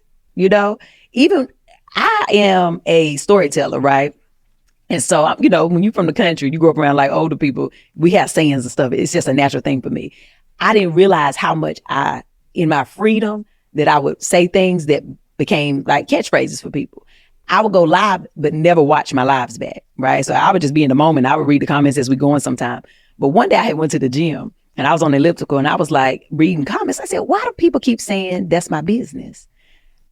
All in the comments. So I was like, let me watch this live and see what they're talking about. Maybe I missed something. I probably said, because that's my business 30, 40 times the whole time while I was cooking. So people start saying, Tab, can you put that on a t-shirt? I was like, on a t-shirt? Are people really going to buy a t-shirt to say, because that's my business? This was my first kind of like wake up to like, oh, wait, these people will really bless me, right? This is like, they support me. And I went downtown LA, got me some t-shirts, found me a printer, got them printed up, came back. I had a little Etsy store because I used to sell like, you know, clothes and stuff on there. Tab always had a hustle, okay? And so I loaded it on there, on my t-shirts, and I announced to the people, I was like, hey, I did these t-shirts y'all asked me for, but I only had got like 100 because I was like, I don't know if people really gonna buy them. And so I loaded it and I went to the grocery store real quick. Gone. And I came back and I was like, went to the site and I couldn't see it. I said, Lord, I must have loaded it wrong. Gone. They was gone. Gone. And so when you look at your analytics, you can see how many people tried to buy.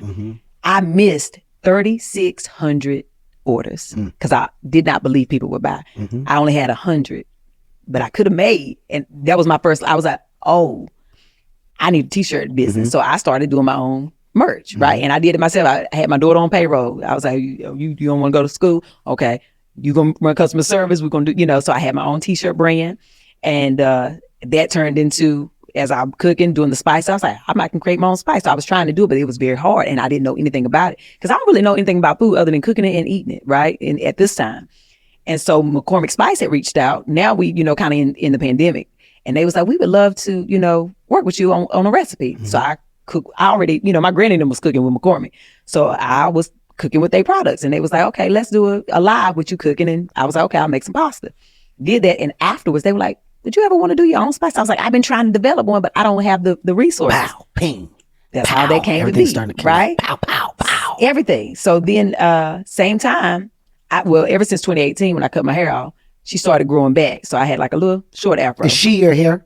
She is. Okay. Her name is Donna. Okay, Donna? Donna. Okay, got it. And so I was cooking live one night, and my hair had grown about this much, but it was sitting straight up at the top. Now, it's curly, but not in the top. It was just straight. God damn it, Donna. Listen, I know. and I said she didn't have a name at that point. Okay. And I was cooking. I said, why is this piece of hair sitting straight up, looking like Don King?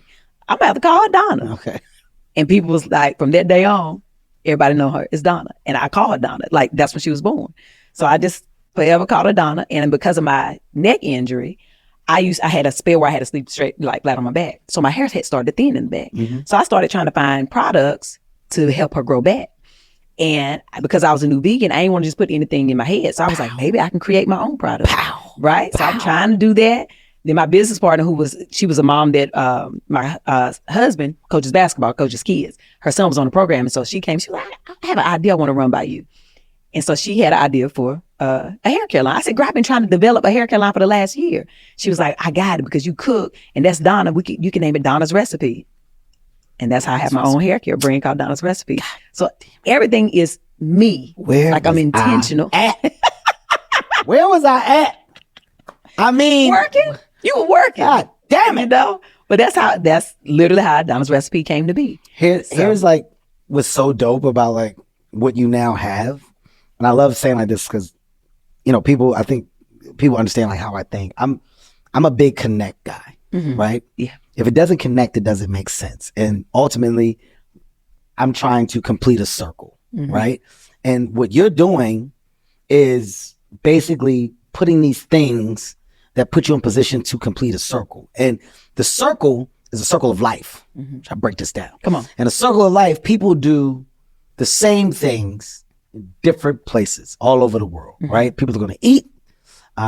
People are going to sleep. People are going to drive. People are going to travel.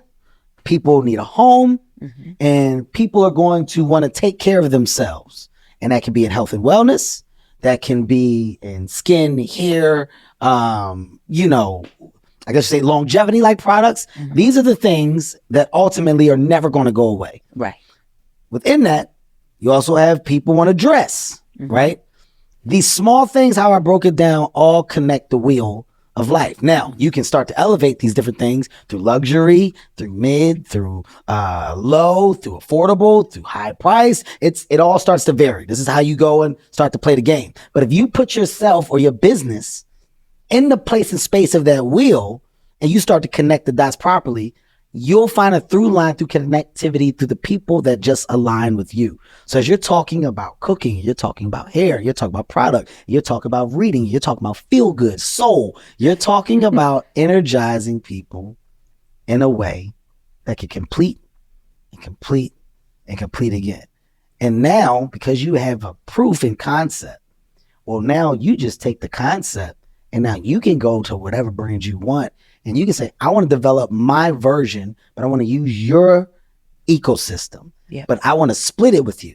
Well, that's how their businesses continue because they don't keep thinking of the fucking great ideas. Right. Other people come to them with the great ideas, but you chop it down. I need your infrastructure. You need my mind, my idea. Product is delivered quick, fast, in a hurry, in bulk. My overhead isn't that crazy.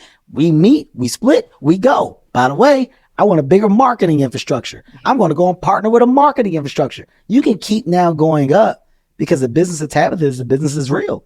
And the business that's real, it can only progress into so much more. Like, I'm excited to see how many more dots you connect in this space because your discovery is just coming off of you going, I just did this. They told me, hey, who died? Who died? That's my hair. Y'all know it's been flat in the back. What you using to get it out? I don't know. I've been using some stuff. I've been using this stuff. It's working. Yeah. My hair getting full. Girl, give me the recipe. Hold on now. Yeah. You just pause it. You pause your lives. You want Donna's recipe? Well, wait a minute. That's my next. Yeah. That's it. Yeah. Literally everything that I do, that's how it happens. I love that. Yeah. Everything I do, it comes from something that really means something for me. So are you now falling in love with the business of the business? I love business if the partnerships are right. Okay. Right. I'm spiritual, right? Okay. I feel. And if it's if it feels right, I'll be all in. If it don't feel right, it ain't no amount of money in the world that's gonna make me say. I'll be like, oh no, God bless y'all. But I do love it. I love how many people I can touch. I love how many lives I can change. And I also love like waking up with an idea and then actually seeing it come to pass. Yeah, I do. I really enjoy that. Well, now you said earlier, you mentioned the word team, right? Yeah. Which means that you obviously have people that you are working with. I want to get to your daughter in a little bit, but to get a team, you would have had to vet out or make decisions as to who best fits the world of, and who aligns with the vision that you have, and more importantly, the level of care, and who do you trust to say, I'm empowering you to do this for me and help this grow with me. How did you go about, choosing the members of the quote unquote team? Did you get help, or was this a discovery of yours as well? It was, people don't be believing me, but so when I first started, I was just trying to get into the Atlanta market. So I had signed with this manager in Atlanta. So when I went viral, I hit my agent up at the time. I was like, hey, I done went viral and I need to, figure out like what to do. And they were like, oh, this is just a thing. We're not really into the social media. It'll fizzle out. And I was like, yeah, but Whole Foods is saying that they want to work with. They were like, don't really, It's nothing. And so I was like, okay. So, and the manager, she didn't know at all. Because when she told me to charge them $500, I said, girl, we're going to part ways, right? I mean, this is not going to work out, right? So I had a friend who was a producer, and he and I had been trying to develop like maybe a cooking show or do something, because he used to watch my lives. And he was like, you got something. He was like, I don't know what it is, but we can't stop watching. Me and my wife be watching. He had slid in my DMs too. And we had had a meeting, and we had just, kind of went back and forth about different things. God put him in my spirit. And I called him. I said, hey, listen, I need you to be my manager. And he was like, oh, I'm not a manager. I'm a producer. I said, yeah, but the Lord told me to start giving you 10%. Yeah. So I'm going to just start giving you 10%. By the way. And you're very smart. And I know you're going to figure it out. You bullied him. You with love and money. bullied that man in a religious way. This doesn't happen often. There's only a couple instances I paid him. that are currently in time where the Lord has put you in a position to bully. You bullied that poor man. Stephen Love. Yeah, Stephen Love was strong-armed. The first. I'm gonna just give you this 10% and you're gonna start doing the work. The first religious strong-arm to date that's been talked about on Gold Mines happened here. It was a spiritual awakening. Okay. You gotta read between the lines, people. You gotta listen to what she's saying. Okay. And so he became my manager, he took right? It. He said, okay. He did it. And he so got no choice. For 2 years, from 2018 to 2020, me and Steven did probably over 50 deals together. Wow. Right? Wow. We learned as we went. We didn't know it, both of us. We were like, we know the entertainment world, but we don't know this social Figuring media, branding, and all this. And so he ended up as a producer doing a project. He had won an Emmy for it, right? And he ended up getting signed with CAA. CAA was always my dream agency. So I said, hey, Steve, you got to pitch me to them. You got to tell them about me. He was like, man, I'm telling them every day when I have opportunity, I'm telling them. And this was like 2019 when this happened. And so they ain't called me. They was just like, oh, okay, that's great. Like that, just that kind of thing. And in 2020, when the pandemic kind of took off, I had got on TikTok. My daughter was like, Mom, you need to get on TikTok. And so I was like, girl, I don't really know. There's kids on there. But she was like, no, you could be like TikTok mom. You could do your, food videos. You could do your inspiration, but you just got to be quick because it's 60 seconds. And I was like, all right. So I got on there and she was right. In the first, week I went viral. In the first 30 days, I had 1 million followers. The next week I had 2 million. It just kept growing, right? And all of a sudden, Steven called me. He was like, hey, CAA called me because they seen me on TikTok. I was like, not the CAA who didn't want me last year. Petty, just petty. Knowing I was ready for the call though. And so he was like, they want to, take a meeting with you. So I was like, okay. So that's how that happened. Like I took a meeting, but I had prayed that night before. I said, God, I need a real team. Like I need a team. And I took the meeting with my agent, our leader. And while I'm talking to her, she was like, I normally wouldn't do this. She said, but I feel like you need a whole team, which is for me, confirmation, right? She was like, I want to introduce you to this management company. And I was like, okay. So then I did another, this is when everybody was doing Zooms. Took another meeting and I was like, oh, this feels right. Like it's management, now I have, agency. This is a good team. And we all worked together, for maybe the last like 2.5 years, right? Because Stephen went on to do other things like producing major films and things. And then as opportunities came, I would hire internally, right? Like, I need an assistant, or I need, production. I would hire those people, but it had to, still feel right. Some people I knew, some people I didn't, right? But I would kind of, cross paths with them. And what made you realize that you needed that though? Like at that point, like, the idea of an assistant or the idea of personal help, was it becoming overwhelming for Things you? were moving so fast. Got it. And lack of knowledge, right? I know what I know and I know what I don't know. And I'm always walk in the room and say, I'm going to be observant. But if I don't know, I'm going to say, I don't know. And I need somebody to speak English to me. Okay.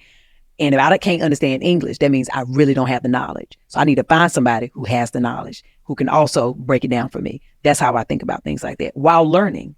But when things started moving very fast, and if I can't keep my eye on everything, that's when I know I need a team. I need somebody in place to keep their eye on that. Because my husband at the time, he thought that he was like, "Hey, babe, I got you. I can I can make sure." And he said, "No, babe, you're gonna need some help because I can't pay attention." I love that though. I love it. I love the honesty. Yeah, absolutely. I think the smartest person in the room is the dumbest person in the room. Oh yeah, because the dumbest I never person want to be in the the room smartest person. has no problem with just saying, "I don't know." Yeah. The assumption that you do know, or to want the assumption that you do know when you don't, is the most ignorant thing ever. Yeah. I'm a firm believer in the hand raise. Yeah, absolutely. And by the way, I can tell you, and this is a matter of fact, and there's people that work for me in this room, I am not the smartest person in Heartbeat. Okay. I know that people may think, "Oh man, look at Kevin Hart." I'm telling you right now, I have done a great job of surrounding myself with brilliant minds to ultimately make this brilliant thing work. And I've gotten smarter by simply learning from my environment. But I'm a firm believer in supporting the idea of onboarding and opportunity for those that know and can do what you can't. That's right. You can't do it all. No, I cannot. You can't. No. But I like that you said that you are the heartbeat. Yeah. Right? Yeah. And you have somebody else that can be, arm, leg, hands, brain. I'll wear jackets that make it look like I do. Right. And that's what we do. I got smart clothes. Yes. They look Remember that time I wore that thing? When I had that With the thing crease on in with the shoes and the jacket with the stuff. It looked like I was the man. Yeah. I left that me like, what the fuck is going on? Somebody got to lay that out for me. What did that man in there say? Listen, my quote is always speaking. Yeah, did we have the deal or not? What is really going on? Yeah, well, Kev, I think they basically just said yes. Okay, because the way he said it. It didn't really come out the way that I had thought. So, yeah. I am very impressed, not just by the conversation, but by you. A, you should know that. That's why you're here. B, I'm also impressed at your ability to align yourself with those that you love. Your husband, your daughter. You mentioned your husband several times. You mentioned your daughter briefly for a moment. I said I wanted to get to that. I mean, the shows that you've done online, right? You put yours with you. And, I think it's very clear the amount of love that you have for yours through the videos. And I think the people that have watched these videos to the duration of time, they relate, they understand, they more importantly feed off of that.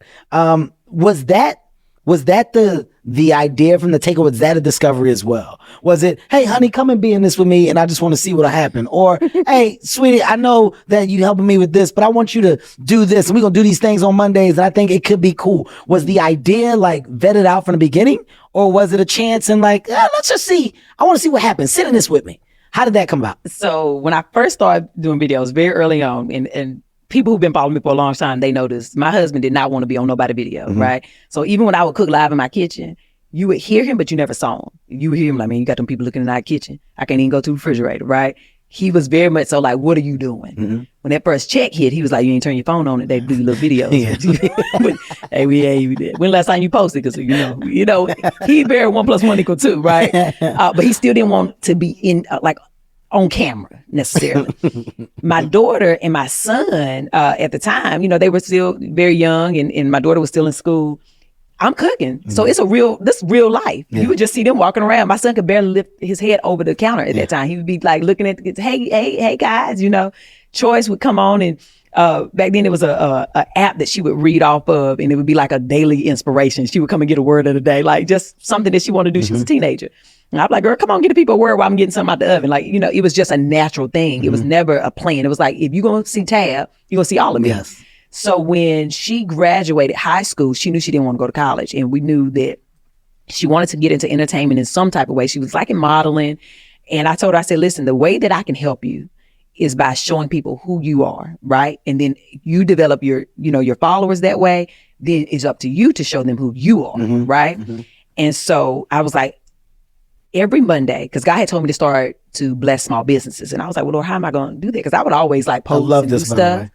And so I said, you know what? Every Monday, we are going to showcase small businesses.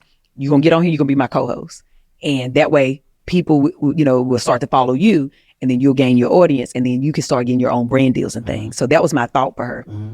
And that's how Very Good Monday started. So we started doing that, and every Monday we would get on there and just bless business. By the way, it's in that like idea and that breakdown, like you can clearly see how your mindset of business has changed, right? Like what once was in the beginning and how you started in the beginning is the way that you approach things now. So the way that you're giving your daughter the game and how you're going to do it is so dope, because it's after your experience has given you the knowledge. Hey, this is how we're going to break you and set you up. Yes, I love absolutely. that. I love that. And I love the idea too of highlighting the world of small businesses. Yes, right? It's a passion for me. Still, I still do it now, right? Now, when it comes to my husband, for Fridays with Tab and Chances, which is our podcast, it started off very organically. This was not a plan. So what happened was, for like 2 years, people kept saying, how you and Chance get together? Like, what's y'all story? And so I said, you know what, babe, people keep asking, let's do a video and just tell our story, how we got together, right? Yeah. People ask my wife all the time. Right. I just tell them the truth. I was a dime. You saw me. You was like, I got to have him. That's all it was. That's what it was. I didn't do nothing crazy. Yeah, you just showed up. I was just there being a dime. Okay? when you got the dime-isms, stuff just happened. Come on. You know. She can't stand it. By the way, she's not even close to the truth. No. Not even close to the truth. Right, That's the story that I've held on to for years. And that's your business. I was drinking lemonade. Yeah. Minding my business. She walked up on you. She talking about, can I get a sip? Well, you know what I said? No. Crazy lady. She just kept coming back. Exactly. So with that information, like, did he take to it? And what happened? We did one of my friends was there, who I call my brother Nick, wrote out the questions for us. And I was like, you ask us the questions and we'll answer the questions, right? Okay. And so we did that, and with telling our story as well. And we ended up posting it on a Friday. So people, the video went crazy. They were like, oh my God, it's Fridays with Tab and Chance. And I was like, hey, babe, they think it's a Friday thing. He talking about, I ain't got nothing to do with what they think. We done did the video you wanted to do, and that's it. Not gonna keep on asking. And I was like, this is him. I said, but babe, what if we did it every Friday? See what I'm saying? And we called it Fridays with Tab and Chance. That's why I don't do nothing with you. Right? That's why I don't do nothing. That's exactly what he called you today before I came over. That's exactly what he said. That's why I don't do nothing with you. I said, but we could probably make money. He was like, now hold on now. What you mean? No, when you say we, how we gonna make the money? How we gonna split that? Because we're gonna get the ad revenue. We'll throw it up on Facebook. Because back then, Facebook was paying very good. I mean, I'm not mad. I'm not mad to do it. If you want me to do it, this was him. Okay. So I was like, all right. So then we just started doing Fridays with Tab and Chance, and that's how it started. Wow. On our phone. Wow. Yeah. I hope you guys are listening. Yeah. I hope you're listening. I hope you're holding on to this, because it's so authentic. It's so real, and there's such a beautiful smile on her face as she's telling the stories and going down memory lane and how these things blossom, how they manifested into what they are now. Do you know, or have you ever met Regina Hall? I've met her in passing, but years ago, but I haven't recently. You would absolutely love Regina Hall. So, Regina Hall, that's my sister. Regina Hall is probably top 2. Arguably could be one, people in my life, especially in this business. Like Nana Jean is what I call her, because she's just so old acting. Yeah. But for years, Regina would always tell me how she sees things. And, Kevin, I foresee stuff. And baby, Kevin, I want to tell you, this is what I saw for you. And this is what she would do it for years. And I used to fight Regina off. Regina, stay your crazy ass over there. Don't come over here with that mess. Yeah. We on set, Regina. Don't start with me. Baby, I just want to tell you something. This morning I had a good vision of you. Your mother says hi. She would always say these things. And that's she my beat life. me down. She beat me down to the point to where I had to start listening to her. Yeah. And she, not in a weird way, was she really explained to me what it was and what she would do. And it was after my mom passed away. I'm telling you the story for a reason. My mom had passed away, and she was crying. She was so emotional. She was so sad for me. And she left me alone for a week. And like after she was like, Kevin, she was like, I had a dream. She said, and I just got to tell you, like, your mom is okay. Yeah. And I was like, Regina, don't start with me. Don't try to like get a reaction out of me. Not today. No, like, baby, she's fine. She's happy. And like, you just should know that. Mm-hmm. I saw that. And then my baby was born. Before my daughter was born, Regina, she was like, you having a girl. Regina, Nico, we might be twins. I'm telling you, listen, I'm telling you how she beat me down. You having a little girl. You having a little girl. And I think you're going to have another baby too with Nico. You're going to do boy, girl with Nico. Me and Nico ended up having a girl, boy, had two. Okay. Regina, hey, that youngest one, he's going to be the one. That little boy, he's going to be, watch. Comes out with this personality like crazy. I saw that. I saw him being exactly like, I mean, everything this woman has said, I wish I could debate it. I wish I could say I fought her off with it. Has all come true. Yeah. Opportunities, career. This woman has seen my life unfold and whatever dreams she done had. And in the way that you talk, she's a person that you should meet. And if I can help in you meeting her, when I say there's so many similarities that you'll be mind blown. Yeah. Between you and Regina, just the way you talk about the spirit, the way you talk about God, the way you talk about your life, how you changed, your commitment. She's somebody that you would find an amazing. I would love that. I'm going to spearhead that introduction just because I think it's something that'll be good for you. And especially with her in the business and where she is and what she's done. She's another entrepreneur, but there's so many. But I love that you accepted it finally. Well, she beat me down. and you can't. Strong. When you say, the same thing you did to that poor man. Same thing you did to that poor manager that wasn't trying to be a manager, that you made a manager. That poor man that now is happy. But you know what's crazy about that? With Steven, we didn't know each other, like really, really know each other. We were getting to know each other. So I didn't know what was happening in his life. God just told me, start giving him 10%, right? He told me later that he was driving Lyft and he didn't tell nobody. And the money I was giving him was paying his bills, getting him and his wife caught up. Wow. Yeah. So we got to be obedient. No. That's the craziness. And that's also what I mean about the information. Like you can only fight it off of so much, but when it's actually happening, it gets a little, like you can't ignore it. Yeah, you can't. Well, Regina, I could not ignore it. And I'll tell you what else I can't ignore. I can't ignore just your amazing personality, your take on life, and your transparency, right? Like that's a gift in itself. And, you know, those that have that gift and that share it, people gravitate towards it. So it's no shock that you are where you are. It's no shock that your fan base has grown into what it is today. It's no shock that you keep finding new ventures to give your all to, because the personality that you have is one that's addicted to the feeling of feeling good. And as you find things that make you feel better, well, you just keep doing more. Yeah. And that's what I think you have fallen in love with, the feeling of feel good. And these things are doing just that. And I hope that it continues. Like, I hope that you complete this circle, and whether you realize it or not, I hope that what I said to you resonated enough for you to kind of look at it as a circle of connection, because I swear to you, it's going in that direction. And entrepreneurs are great for a reason, because you just continue to do the things that other people don't get done. I appreciate that. And I receive it. I mean it. Yeah, I'm going to keep on going. Ladies and gentlemen, what an episode. What an episode. This is Gold Minds. And you know what we do here. We get inside the minds of amazing individuals. And today was no different. Why? Well, because gems were dropped. Notes were given. Honesty was used. More importantly, it was for you. Don't not take advantage of what's free.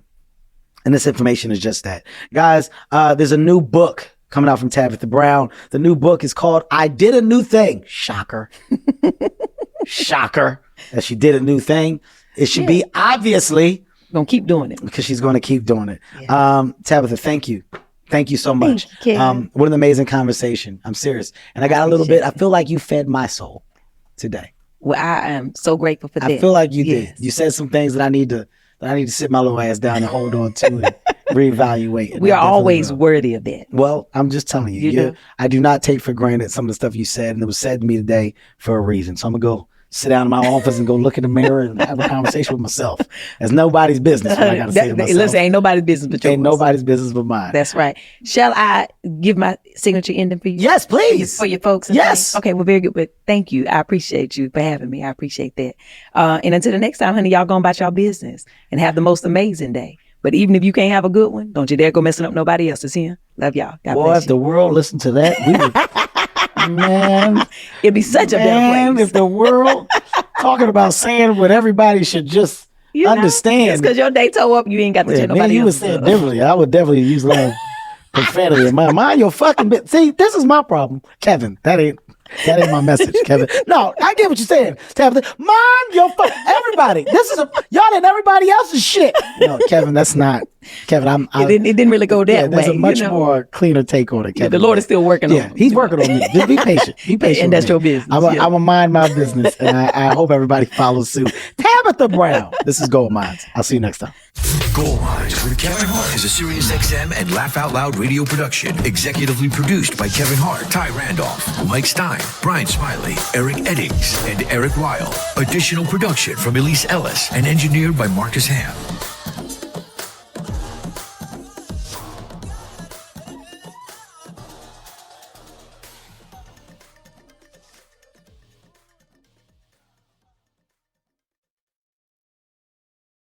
And now, join Kevin Hart as he dives into the minds of some of your favorite celebrities.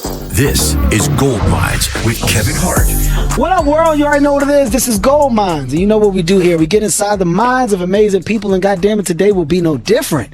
Gems will be dropped. It's your choice to pick them up or not. Do me a favor. Don't waste my time when I give you my time. So value the fucking time. Pick up the gem. This is a live one. And today our guest is a live one. Goodness gracious, man. We're talking about a multi-hyphenate. And I do say that word and mean it. 5-time Grammy-nominated singer, actress, seen on hit shows like Grownish, Swarm, and now, the series that will be a hit, Fight Night. Ladies and gentlemen, please welcome Chloe Bailey. Come on, Chloe.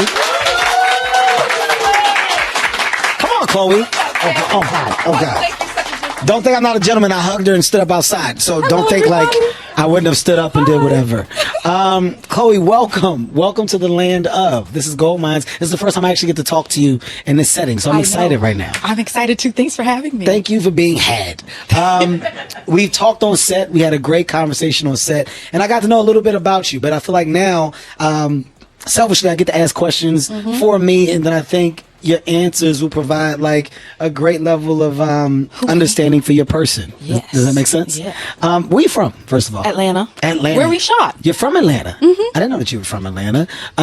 Why music? Like, why the choice of singing, and where did the choice come from?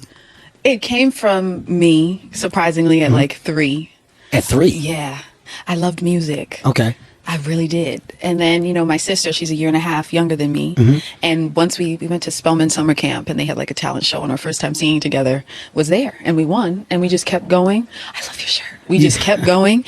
And then we were like in the clubs in our church dresses, singing. It was a hot mess, but it made us where we are today. So the singing, of course, was an early love. It wasn't an influence from, anybody in the family. It was something that was a discovery of just you and your sister. And once you got into it, you never looked back.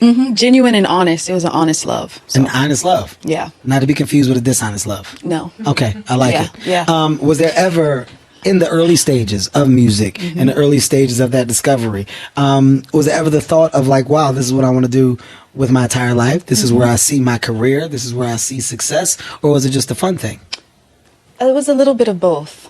I always knew like one day I would end up doing what I love and making a career out of it.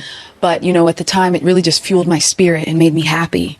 And I was happy that I was given the platform to do it, and to do it with my best friend, my sister. So I wasn't alone. So that made it a little less scary. But, there were times I would be dancing my heart out with the music blasting in my room, looking in the mirror like I'm on stage. And it's crazy to think that I'm actually doing what I have always dreamt of. Now, when you talk about church, you just talk about the involvement in church, there's a different level of entertainment, right? I think, the church side of entertainment is one layer, and the other side of entertainment has so many different layers to it, right? The decision to go from one to the other, I feel like, is another decision. It's another piece of progression for you and your sister at the time. So how did you guys get to that place of like, okay, well, here's where we started, here's what we were raised in and what we love, but oh my God, over there we can get some real energy and some real reward as well. This is Gold Mines, hosted by Kevin Hart. Now back to Gold Mines with host Kevin Hart. Of course, like we did grow up singing in the church and, you know, at our Nana's church in South Carolina and things like that. But I feel like music is a universal language, and I feel I'm a huge believer in God. And I feel like as long as I am shining the light that he has put inside me, I'm doing what I'm called to do. I'm following my purpose. You're doing God's work. Exactly. Okay. So no matter what music that is, you know, one day I might do a gospel album. You know, I'm doing music right now where I'm just being vulnerable, sharing my honest thoughts. And I feel like just by doing that and sharing positivity and love through it, I am doing that work. Was the conversation ever like a real conversation with the family about, oh God, like I love this here, but I'm about to do this here? And was it supported, or was there like a little resistance? So it happened with the YouTube covers, you know, like we weren't just singing like church music and stuff. We were actually doing covers of like the secular songs, all that, whatever you might call it. And we were like, okay, this is what we want to do. We sang Best Thing I Never Had by Beyonce. It was me, my sister Hallie, and our older sister Sky. We were in the basement of our home in Atlanta. And we filmed it. And at this time, you know, Justin Bieber got big off of doing YouTube covers. Like that was the new thing. And we just, nothing was really hitting. So our older sister was like, let's do this. We're like, okay, yeah. We dressed ourselves, got cute. So we thought, you know. Very expressive. Little locks, I am. Very expressive with the hands. Yes, yes. Okay, go ahead. You know, with our little.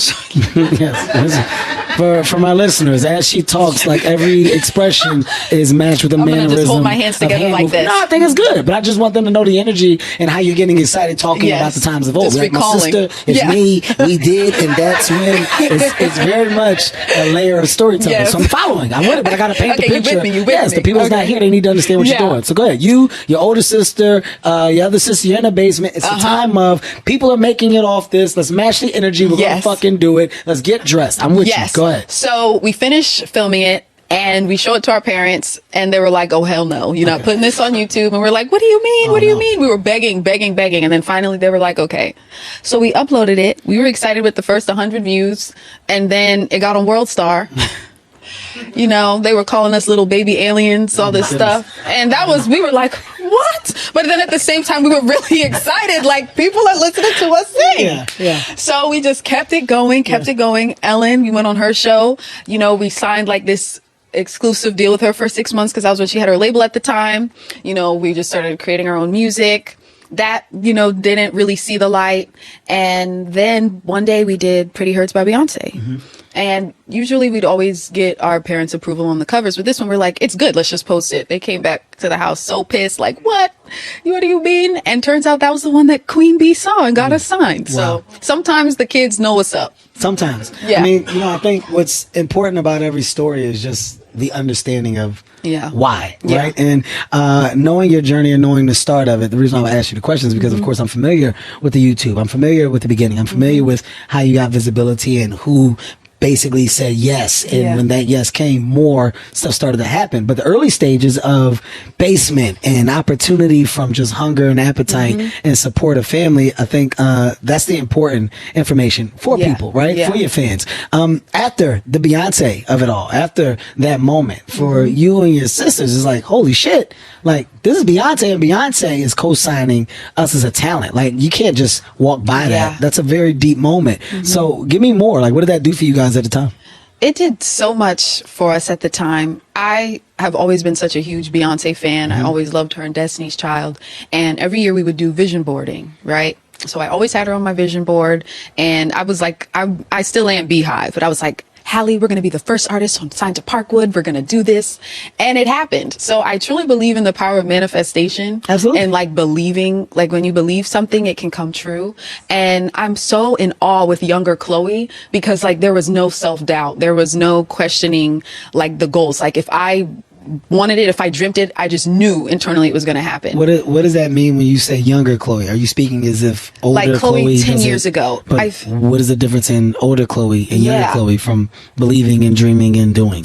I still do that, but I feel now that I'm older, I'm a little less naive and a little more real when it comes to things. But then at the same time, sometimes being that naive is the beauty in it. That is where the power lies, because you are just going in blindly. But it's not, I can't tell you what to say or how to think, but how would you phrase it? I don't think it's being naive, right? I think the dope thing about energy attached to the unthinkable or the unreachable is excitement. Right? The excitement about, no, I'm going to do it. Yeah. I'm going to become a star. You just watch. Yeah. I'm going to do it. You just wait and see. Yeah. The excitement is attached to a passion that's just like in you. And nobody else knows the high level of capability that one has until one does. And then everybody's a part of the...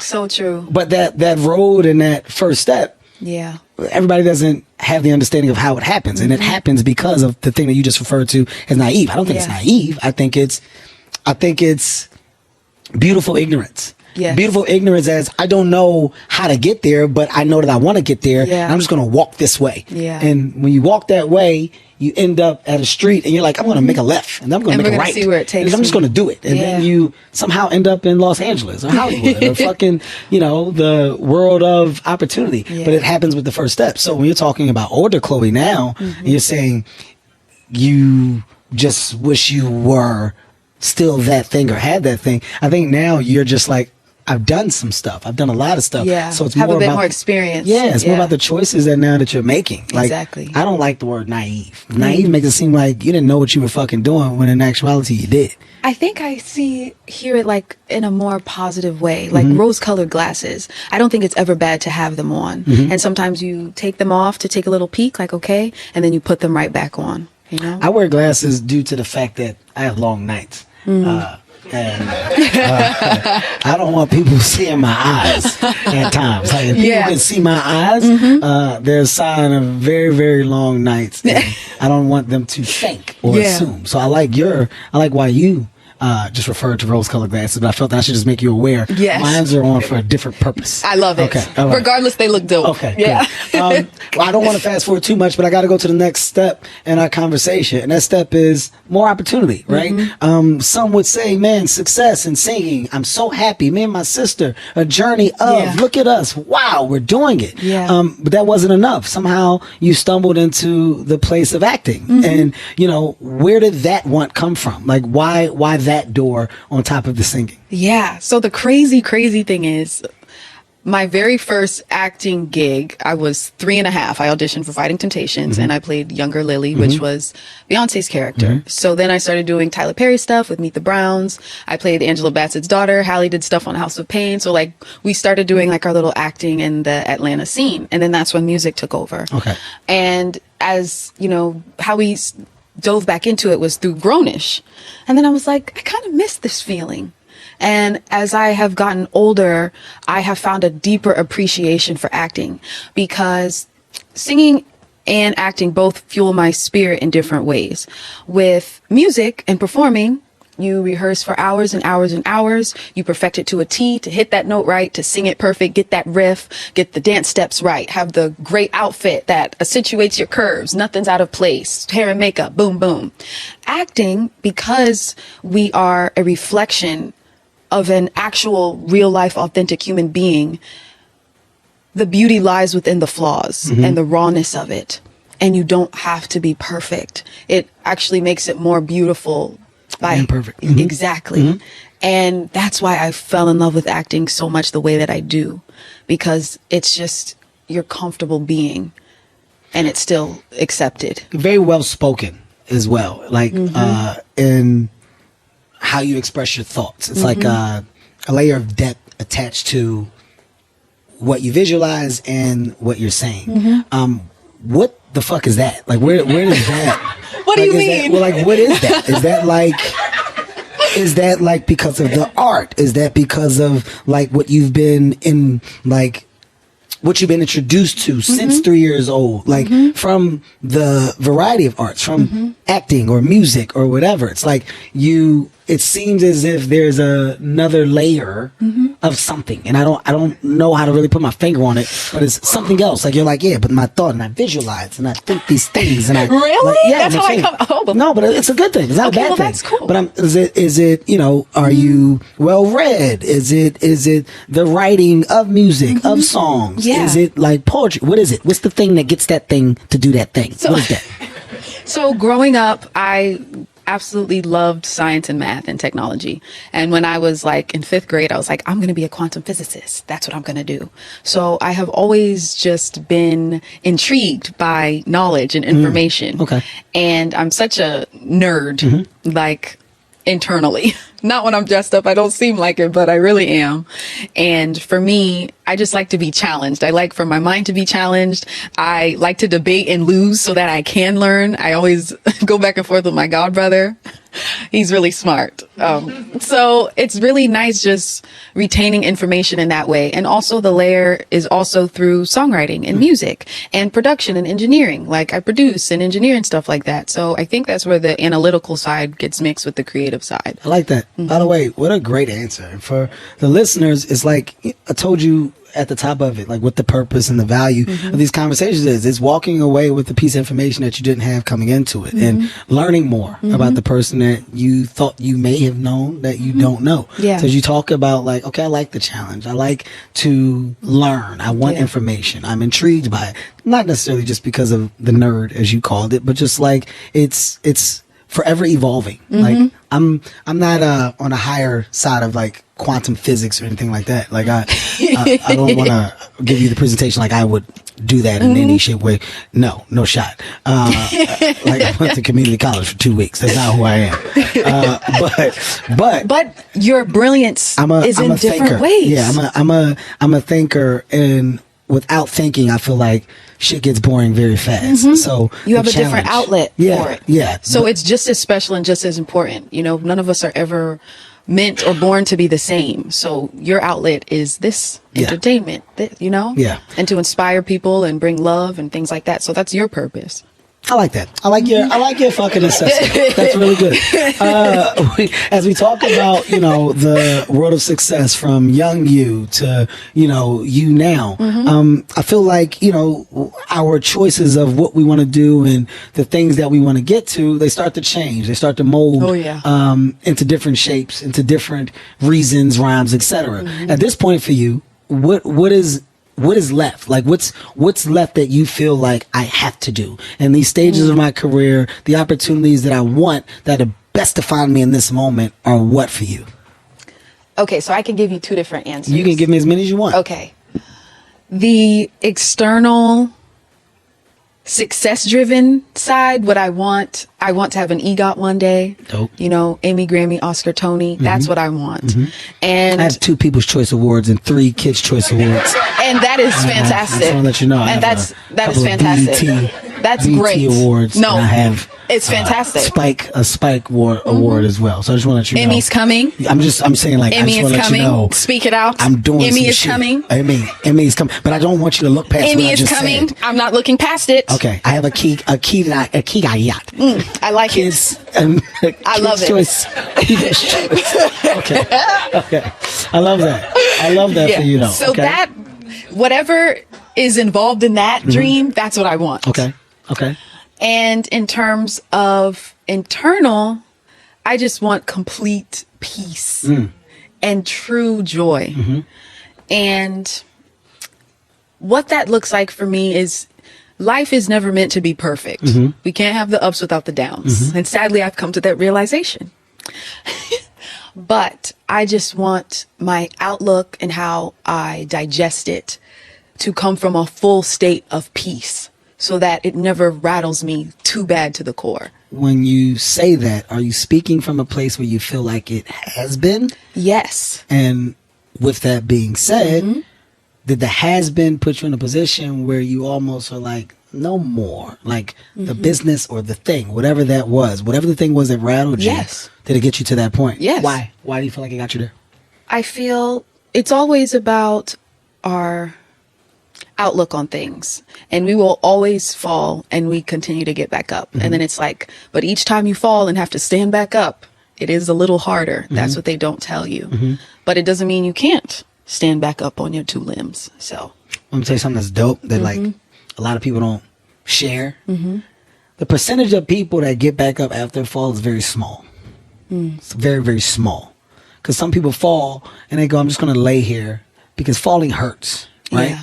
There's only a couple people that get up and just dust the shit off and go, I'm still going to go. Yeah. I'm still going to walk. And it's not a coincidence why those people win, right? Like, it's not an accident why winners win. Winners win because of persistence. yes. Winners win because of consistency, Yeah. right? And being diligent about the thing or the choice that they made to do the thing or to be the thing. Like, it's all a choice. Yeah. But so many people break along the way. So what I find the most success is just knowing that not many people can continue to get up day after day and do the things that I do.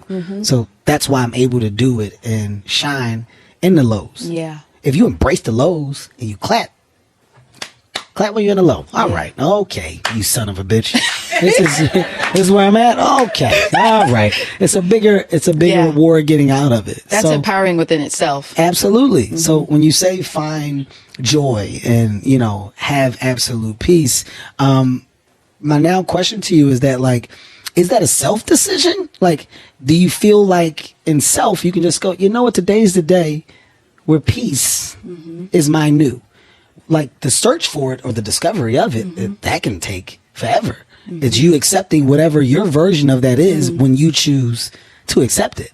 Yeah. The same thing with happiness, the same thing with confidence. It's all a self-choice. If you choose to operate in a place of like not understanding or not knowing, Yeah. then you just won't.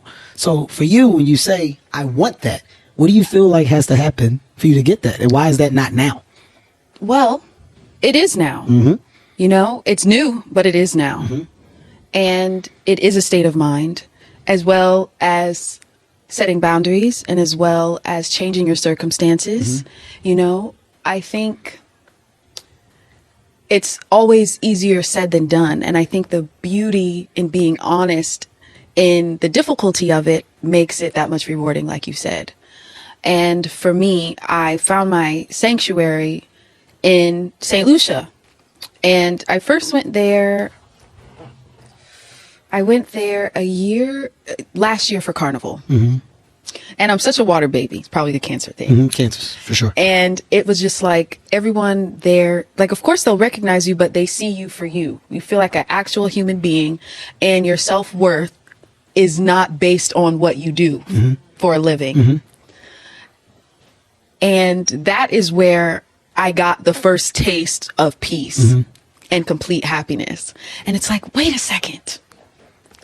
There's more to life than like The thing.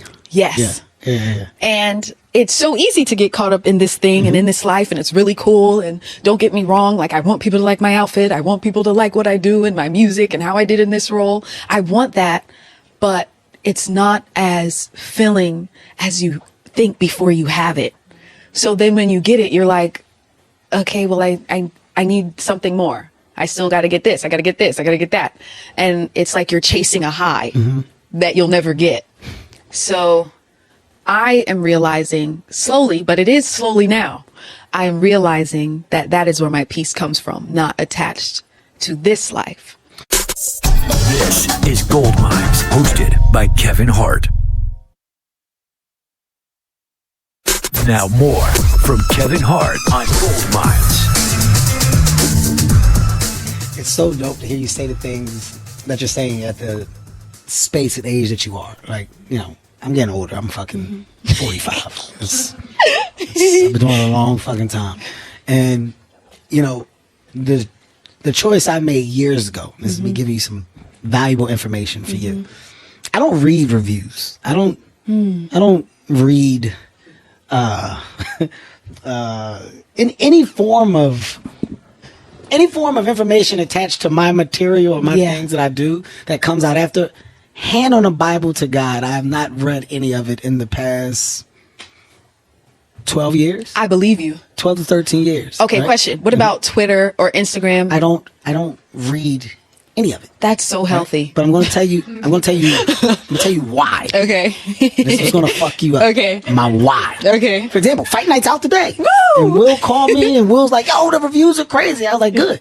Did you read them? I was like, no.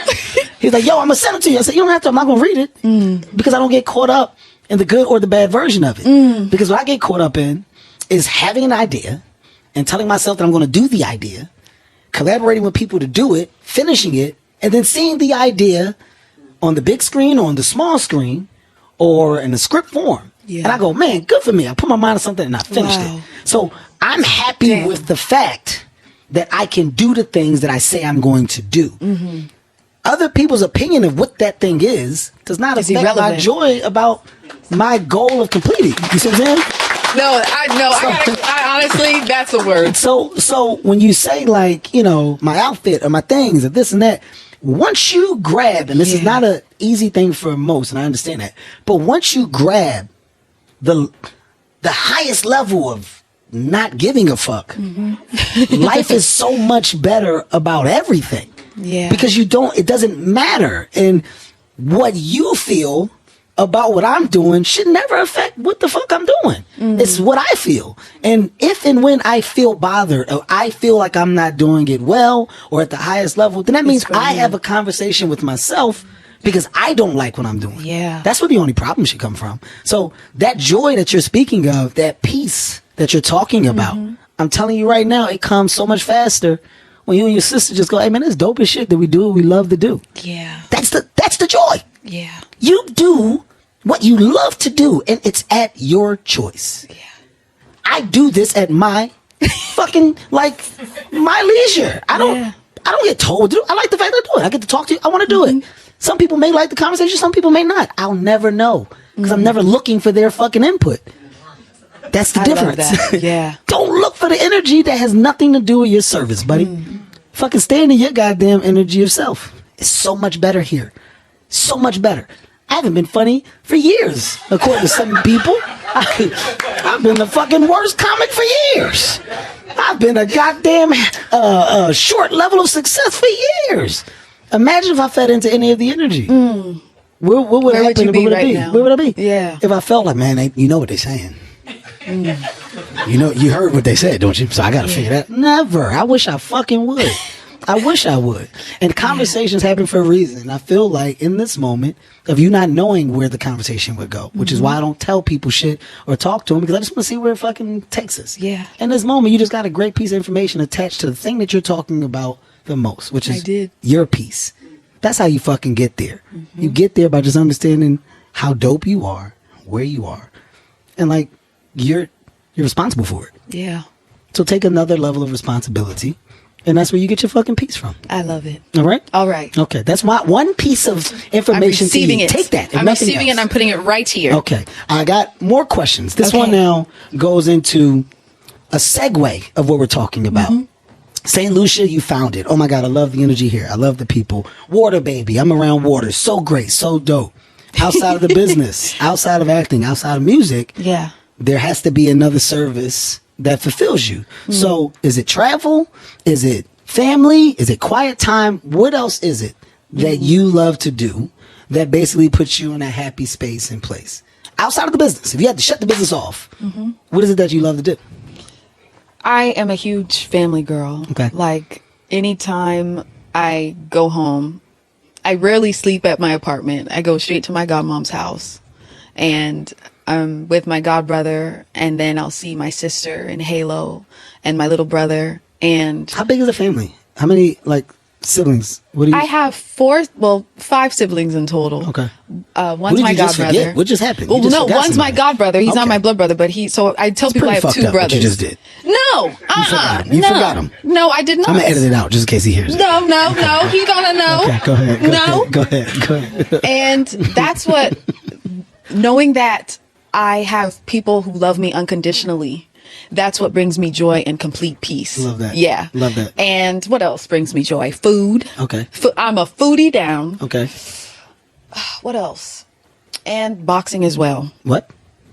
Yes. You talking about like violence? Like boxing? Like boxing in the ring.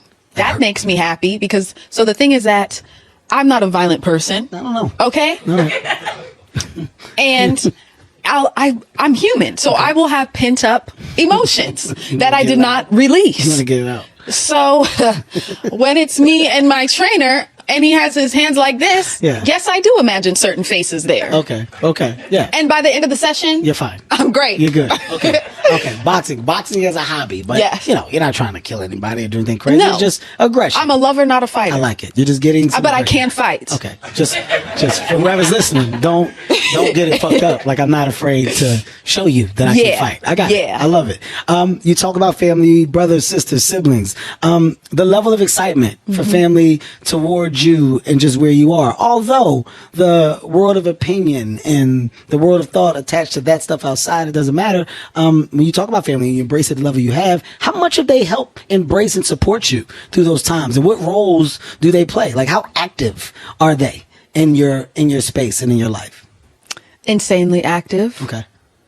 My godmom's my manager. I begged her because she is the person I never have to question her love and thoughtfulness of me. Wow. And she puts my mental health and my heart first above all things. Wow. Before money, before limelight, before anything like that. Was she always your manager, or was that a choice made after a bad management experience? It was a choice made out of knowing what I want and need for myself.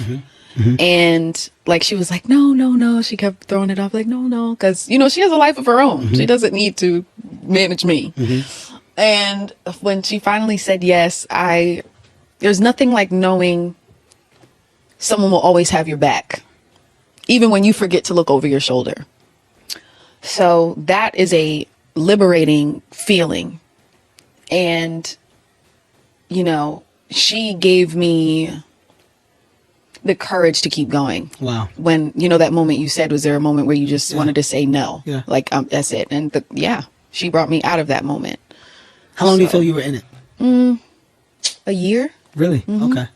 So it was real. It was a real moment of like, I'm at my wit's end. Yeah. I love that. Like, this is the shit that I feel people really do need to know, because it's all bells, whistles, and popcorn. And sometimes, like when they say, bringing it back to the falling and getting back up analogy, sometimes you need someone to help lift you back up. Yeah. Because you don't have the energy anymore. Your sister, your relationship with your sister is dope as hell. I love how you guys are not only so loving, but you voice it, you make it aware. Like, you ride for her, she obviously rides for you. In this moment of time that you're talking about, right? Like, with the picking up, was it a duality there? Like, was that something that you guys both shared, or was it more you than it was her? The crazy thing, and we talk about this all the time, no matter if we are in the same place or countries apart, even if it's for different reasons, we're oddly always feeling the same way and going through the same thing. Wow. And sometimes we'll talk about life all the time, but sometimes we'll shield how we're feeling because we know how protective we are of one another. And when one of us is, vulnerable enough to share, it's like, wait. Me too. Hey, sister. Oh my God. Me too. Yes, yeah. So it's always been comforting knowing that since we were little girls, we've been going through things together. Wow. And not alone. And I saw this quote years ago, and I was looking for like something nice to put for my sister for her birthday on Instagram. And it said, God gives you a sister so that you don't have to walk on this journey alone. So dope. That's so goddamn dope. Don't break that. I love that your family is close to you in your work environment as well. My family would have definitely stole from me. I there's no shit. I just want to say that, like, publicly. Like, there's nobody. I mean, me and my brother are close as fuck. My brother wouldn't have stole from me, but I don't think I could let my brother be my manager. My brother, like, my brother's too angry. Like, my brother is he's way too angry. But outside of my brother, there's nobody else in my family that can be like, yeah, man, we gonna do this, and I need you handling this business for me. No shot. Like, for sure would have stole all my money. Like, you just made me think about that. Like, literally, you just made me think. I'm like, hey, what the fuck could I ask? Could I Patsy be my manager? Fuck no. Patsy could be my manager. I think I had like family. I had family like steal my name and shit and put cable and shit in my name early on. Like it's because everybody else's name was fucked up, so they couldn't get cable or electricity or gas. So I was like 9 with a gas bill. Oh my! It's true. I'm sorry. It's very true. I'm sorry. That's where I grew up. I don't know where you grew up. That's my environment of family right there. Now I want to talk about Fight Night for a second. Yes. Right. Yeah. I want to talk about not only your role, but I want to talk about like how good you are, how good you were in the series. Let's get to like the first beginning stages of it. How did you feel when you knew that you got the role? How did you feel about working and being in the cast of with so many legends, so many great people? I felt amazing. I was so excited. So when the opportunity first came, it, through the email from my agents, and it was to do a Zoom with, everyone over there. Mm-hmm. So I was like, okay, yeah. So I read for another character, and I saw Will's name attached in yours. And Will has always been such a stand-up guy and has always had my back. You worked with Will on Praise This. Praise This, yeah. And I just absolutely adore him. So I see your name. I was like, super dope. I saw Samuel's. I was like, super dope. I was like, Will, oh yeah, this would be really great. So I was in St. Lucia. I zoomed in and I read for it. And they're like, hey, we want you for this character. Well, it was Lena. I was like, yeah, I'd love to. And then you keep seeing the names getting added to the bill. Taraji, Don, Terrence. And then, like, if you would go around and people are like, everyone's favorite thing is to go, oh, what are you working on? Yeah. What's up next for you? And they'd go, I'm filming Fight Night. Yeah. And then they go, oh, wow, that is a big deal. And, I'm not even going to lie, it would feel nice because I hate when people do that. Like, what's next for you? What are you doing? Like, how about you? What's next for you? I hate that Stop question. being so fucking nosy. Yeah, get out of here. Like, gosh. Yeah, I get it. Yeah, but, when I would name drop Fight Night, I felt like, I'm not even going to lie. Yeah. So, being on set was really great. You were so gracious to me. I remember I was even nervous for our scene we had together. And working with Taraji and Sam, that emotional scene we had, I was just like, even last night, as I was watching it on the screen, I was like, wow, what an honor it is to be a part of something where it represents us as a people so wonderfully. And it is such a rewarding feeling. Like, yes, this is a career, and yes, it's nice to do jobs and stuff, but to know that something you did has meaning behind it. It's not just for vain purposes or credits, knowing that it actually has meaning. That was a really cool feeling. Like last night I was giggling in my seat. I was looking at Noel like this. It was just really great. I mean, your scene with Samuel L. Jackson, for all of the listeners, I won't give too much away, but there's memorable moments in the series, right? Like through the 8 episodes that we have. And, some of those memorable moments are simply because of the performances, not the story, the performances.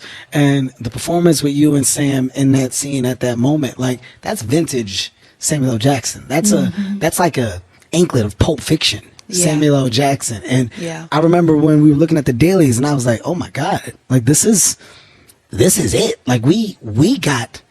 We got that thing. And you being in that thing, I just want you to know you added value.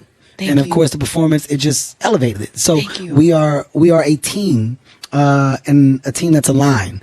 And what I mean by that is for premium and for culture, my job is to try my best to put out material that best represents us and that can basically get to a global space. Yeah. That is this. And your involvement was necessary. Thank you. The conversation with me and Will, when your name was brought up, was necessary. Thank you. I just want to tell you, like, we're lucky to fucking have you, and I want to give you flowers at the same time, but just saying, you're dope as fuck. I appreciate that. You're dope as fuck. Thank you. That means a lot for me.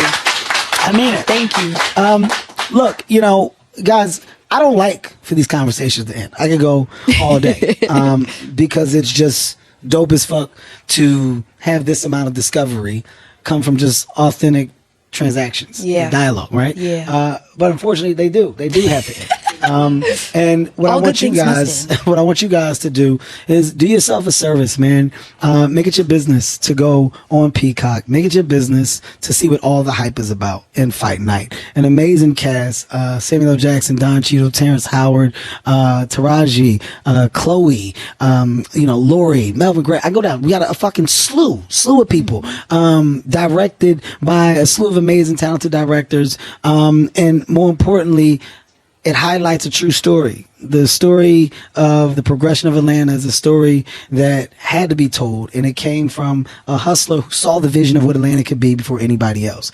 And how Atlanta became the Atlanta that we all know it as today, it wasn't easy. And the journey and the reason for it is something that you should make yourself privy to. It's a real story based off of real fucking people with real talent attached to it. Chloe, I cannot thank you enough for taking the time and coming to talk to me. Thank you. This was great. I really enjoyed this. I was really great. did. You didn't know what it would be. No, this is like, I know I was like, okay, I'll talk to Kevin Cool, but this is so fulfilling. I love it. So thank you. I'm glad that you loved it. I'm glad that you had a good time. For our listeners, guys, you know what it is. This is Gold Minds. You know what we do here. We get inside the minds of amazing people. And goddamn, today was no different. Gems were dropped. If you didn't pick them up, that's on you. But I did my job, and I put them out there for you to fucking grab.